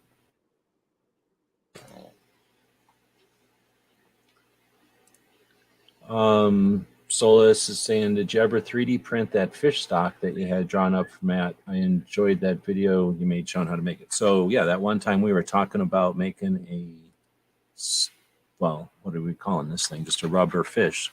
So I came up with a rubber fish. I made it smaller because I'm too cheap to print the thing full size. But essentially it's got the hole for the receiver extension, and in order to print, it's a fish, right? So it's got the fins and whatnot to be a fish. Tried to make the fins big enough that when they're made out of rubber, they're not too fragile and they look like a fish. Instead of like maybe bait that might have a flimsier thing. Anyway, and then in order to print it, I made it like cut in half like this, so you can print it like this without a bunch of extra waste or whatever. But I have 2 things. I'm still learning. So one is that the receiver extension shape, I didn't know when I printed this how to make it. I'm essentially taking a 3D print of a receiver extension and this 3D print that I came up with of a fish. This I made from scratch, but I found a receiver extension that would be the accurate dimensions. And then I'm going to use this as like a hole punch, a cookie cutter, and jam it in there and then subtract this from this. And I didn't know how to do that. So it came out kind of, is a hole, but it's not the correct size hole. So the idea would be to take this, print it in full size with the correct dimensional hole, and then print it in 2 parts like this, set this down, and then, well, I guess I could print a cavity potentially, or set this down, pour rubber over it, and then once that hardens, pull the rubber off of it, and now I have rubber cavities that I could pour a different kind of rubber into, and then make a casting. Yeah, exactly. But there might be another way to do it. But anyway, that's what I ended up with, and I printed it in the same material as this. Thanks to Foss. Thank you for that. So it looks like metal, but it's not actually a metal fish.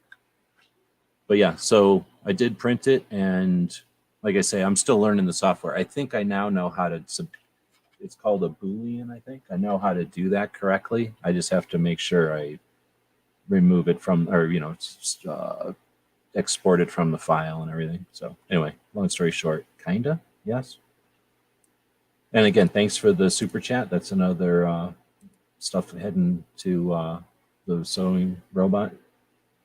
All I do is saying for the sewing machine, and then 2, I want to metaphorically eat that puppy. Looks like a marshmallow. Well, I don't know if he knows, but Marshmallow is the other dog. This one's named Bacon Bit. But like I say, I call him a mushroom burrito. Somehow, whenever I go to sleep, his legs disappear, and he just turns into like a warm heating blanket, and he likes to nuzzle up. So it feels like there's like a mushroom burrito snoring on me when I wake up every morning. So I can totally understand why you'd want to eat them. So maybe I'll offer some mushroom burrito recipes in the description of the video. He also says, or the person also says, abolish ATF. Okay, I'm down with that. Repeal the NFA.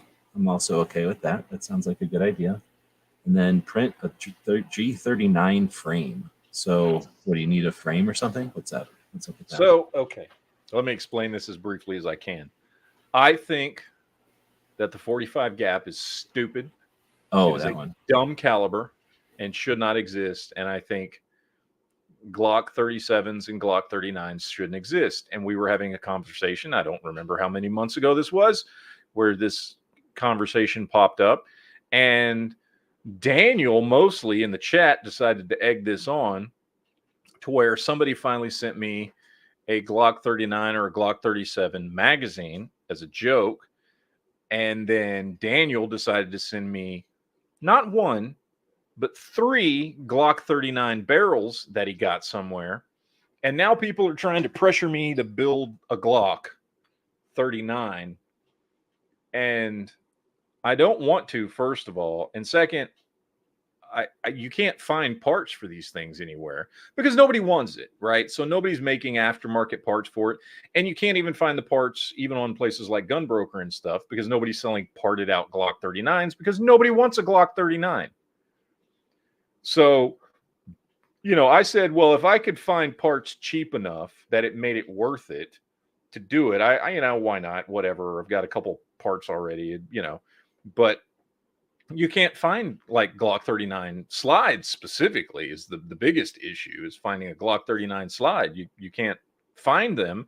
Or if you do, they're so ridiculously priced.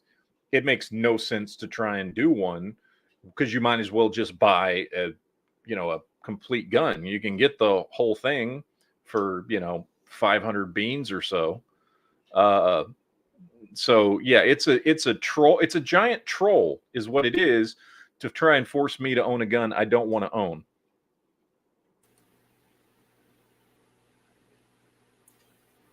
All right. Well, it's valid, and that you bring it on yourself. So I can't.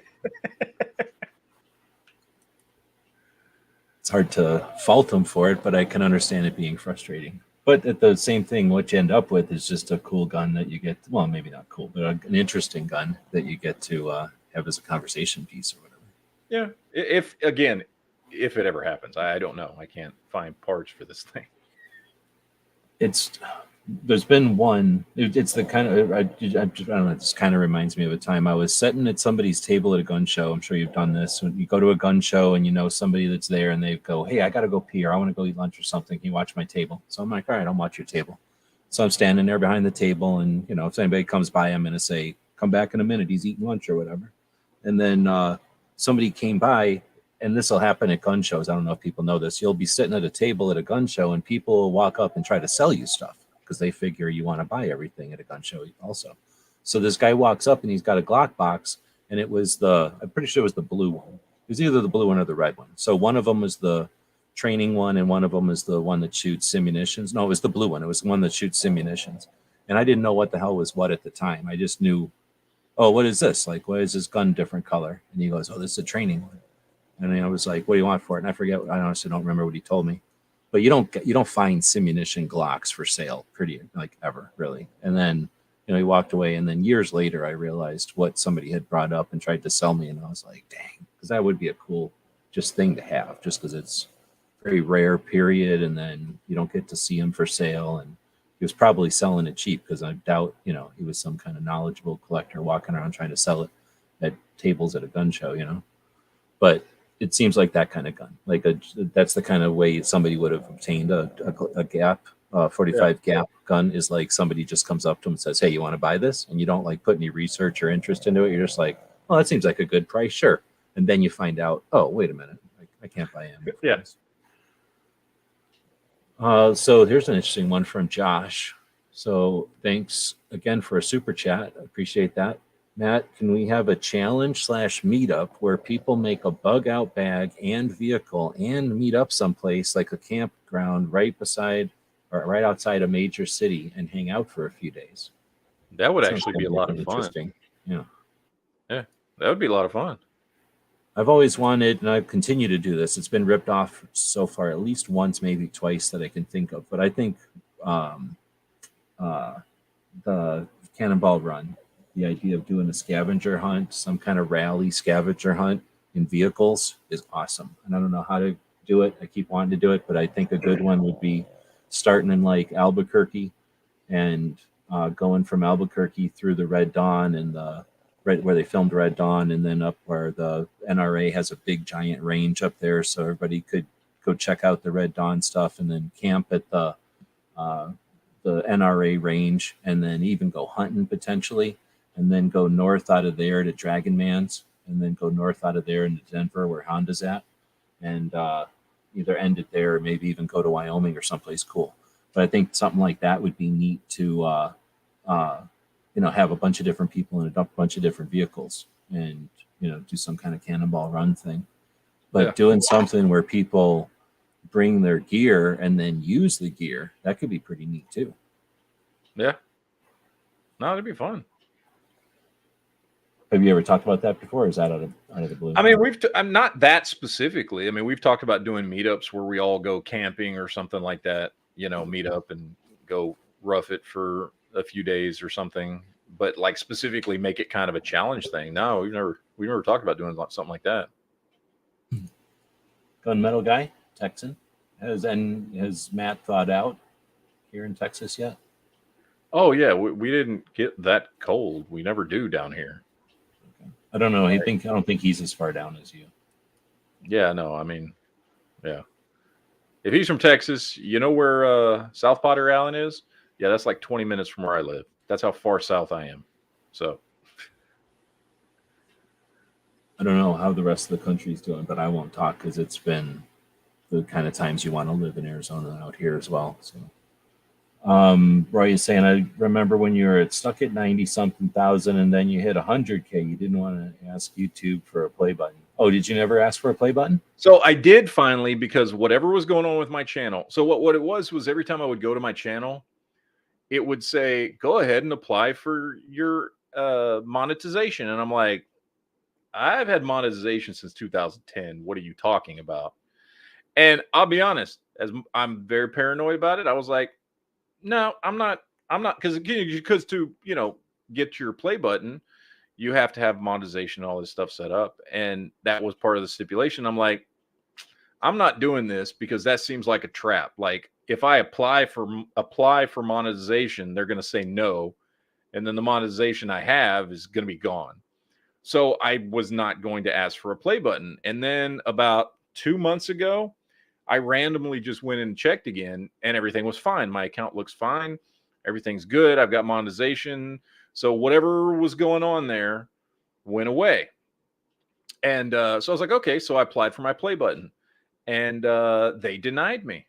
And they said, well, because you violated some, I can't remember what it was. My account wasn't in good standing because I have a is it a copyright strike or something? It was, I can't remember if it was a copyright strike or it was, I played a video on my channel one time that violated terms of service because it was considered violent and exploitative. So, but it's not the kind of strike that gets you like where you can't do live chats or anything, but it's the kind of strike that just sticks around for a while or something. Anyway, it made me it made it to where my channel isn't, able to get a play button. So yeah, that's super lame. Now, if when that strike goes away, you can apply, I guess. I mean, it's not like, I don't know. They weren't you're real, they weren't real clear on that. So I don't know. I feel like and here's the thing, because I know it used to be like those things would stick around for like 3 months or something. And I feel like it's been more than 3 months since that happened. I don't know if that's true or not. Yeah. Well, see, I'm looking at it right now. Around since September, so they're not going away. It says I have an active community guidelines strike. And apparently, so what happened was they told me I got a community guidelines strike, and I honestly don't even remember what it was for anymore. And here's the thing. They said, you got a community, and it was for one of my live chats. I played something. I don't remember what the fuck it was. And they're like, the content is not allowed on YouTube or something, blah, blah, blah, blah, blah. And I was like, okay, well, so I removed it. And then they're like, well, we didn't tell you to remove it because now we can't do anything about it if you removed it. And I was like, wait a minute, what are you talking about? Y'all sent me a thing saying it wasn't allowed on YouTube. And so I took it down. I took down the live chat. I erased it. And now you're saying I screwed up by getting rid of it, even though you told me it wasn't allowed on YouTube. I was like, man, whatever. So now it won't go away. For whatever, I don't know. It was a whole thing. And now it's just sitting there. Let's see. It said it was a war. Okay, so it was a a community guidelines strike warning on October 21st, 2022. So it's been over 3 months now. Yeah, that's similar to what I got. I think mine's September, and it's the same kind of thing. And then I think that's why I can't reapply for monetization, because I'm not in good standing because of that, and it's not going away. Yeah, and it's just sitting there, and I'm like, okay, well, I've done. I did what I thought you wanted me to do. I didn't do it, whatever I didn't do it intentionally. I wouldn't have done it intentionally. But that's part of the problem with YouTube. Their stuff is so vague that they call them guidelines, but they're not guidelines. It's like, there's some things we don't want you to do, but we're not really going to tell you what those things are. It's like, oh, thanks. That helps immensely. Appreciate it. Yeah, it's like, just don't do stuff in this area, and maybe it'll be a different area later. But yeah, it's frustrating. It wouldn't be the same if we had channels with like 16 videos, or if we had channels that were, I don't know, cooking or something. Like, we wouldn't even be getting hit. But yeah, it's definitely unfortunate, frustrating as hell when they move the edges or whatever, the blurry edges or whatever of the policies. All right. Well, at this point, I got to throw you out because I know that you need to get some sleep, and I appreciate everybody who's with us still tonight. My goal would be to have a live show overnight. I keep talking about it, but Art Bell, right? You remember Art Bell back in the day? Yep. So it turns out I was listening to the Gun Rights Policy Conference, which was in Dallas this year, or last year, I guess. And at the end of the Gun Rights Policy Conference, which is where most of the state level and national level gun owners' rights groups get together. They get invited by the Second Amendment Foundation to get together, and they each take the stage and kind of talk about what's up. Well, the thing ended after 2 days of conference, and somebody came up and was interviewing Alan Gottlieb, the president of the Second Amendment Foundation. And his story is long. He's been doing stuff since the 1970s, but somewhere in there, he had gone on to the Art Bell show as a guest and was impressed by Art Bell and helped, long story short, took Art Bell national. And then for a while, he managed Art Bell. The Second Amendment Foundation managed Art Bell. So oh, wow. I didn't know that. Yeah. And they ended up owning, the Second Amendment Foundation owned radio stations as part of the whole like way to have money in, like have the money, invest the money that people, contribute, so that there's always a fund for the lawsuits. So, create income for the lawsuits. And I think it was part of that kind of thing. He was describing it. And anyway, I was like, wow, that is super cool. At some point, they sold Art Bell and all those assets and stuff, and that funded, X amount of years worth of lawsuits or something. Like say that it's some sort of giant fund, essentially that the Second Amendment Foundation uses, and then they, you have like $1 billion in a fund, and you're going to get X amount of dollars in interest every year on that fund, and that's their budget. I'm assuming it's something like that, some kind of strategy. Anyhow, they were talking about Art Bell and all that, and I was like, holy crap, dude, that's super cool, because I really like to, that whole concept of having an overnight show. And Art Bell would do like 3 hours or 4 hours or something talking about aliens and stuff. But I think it'd be cool as hell to talk about Second Amendment stuff for the first chunk of it, right? Let people know what's up and hear, pay attention to stuff, the every second matters type of thing. And then an hour's worth of just farting around talking about guns and stuff. And then that last hour, make something for the morning so that people who are waking up and listening have something that's, here's the 3 things you need to know. Here's the 3 things to start your day. Like, here's what's on the calendar. Here's the events that are coming up. Like, here's the news of the day. So kind of begin the show with the bullshit session about Second Amendment or important stuff. And then, I guess I shouldn't say bullshit, but start the thing with the important stuff. Have a bullshit session in the middle, but then wrap it up with like the bullet points so that people are waking up in the morning with the end of the show. And I just thought that would be a neat format to try out. Yeah. Anyway, so appreciate you sticking with us for 2 hours. And if there's anything else you want to throw out here before we end it? I can't think of anything now. Yeah, I mean, it's kind of weird to have somebody on I've known forever as one of the guests when normally it's somebody I know very little, and I'm giving them some chance to just talk. So, yeah, thanks for coming on, and thanks to everybody who's, I don't know, I'm probably missing a bunch of questions in here. But if we missed them, go hang out with Matt one night or hang out with me one night, and we can answer them at that point. Again, thanks for all the super chats. Oh, I guess I should also bring this up, because somebody's about to win a robot puppy looking 3D printed thing. You had all night to do it. You should have put in #puppy. It looks like one of these folks who did participate is gonna win. Oh, it's DJ. So I will give DJ the option. Do you want the painted one or the unpainted one? Or the big giant glow in the dark one? DJ will let me know, and it'll get sent out to DJ. Thanks again, Matt, for joining us. Yeah. Thanks, everybody, for your participation. I'll throw a link out here to, I'll put a commercial up here for our store, and we'll put a link up for the robot, and we'll see you tomorrow.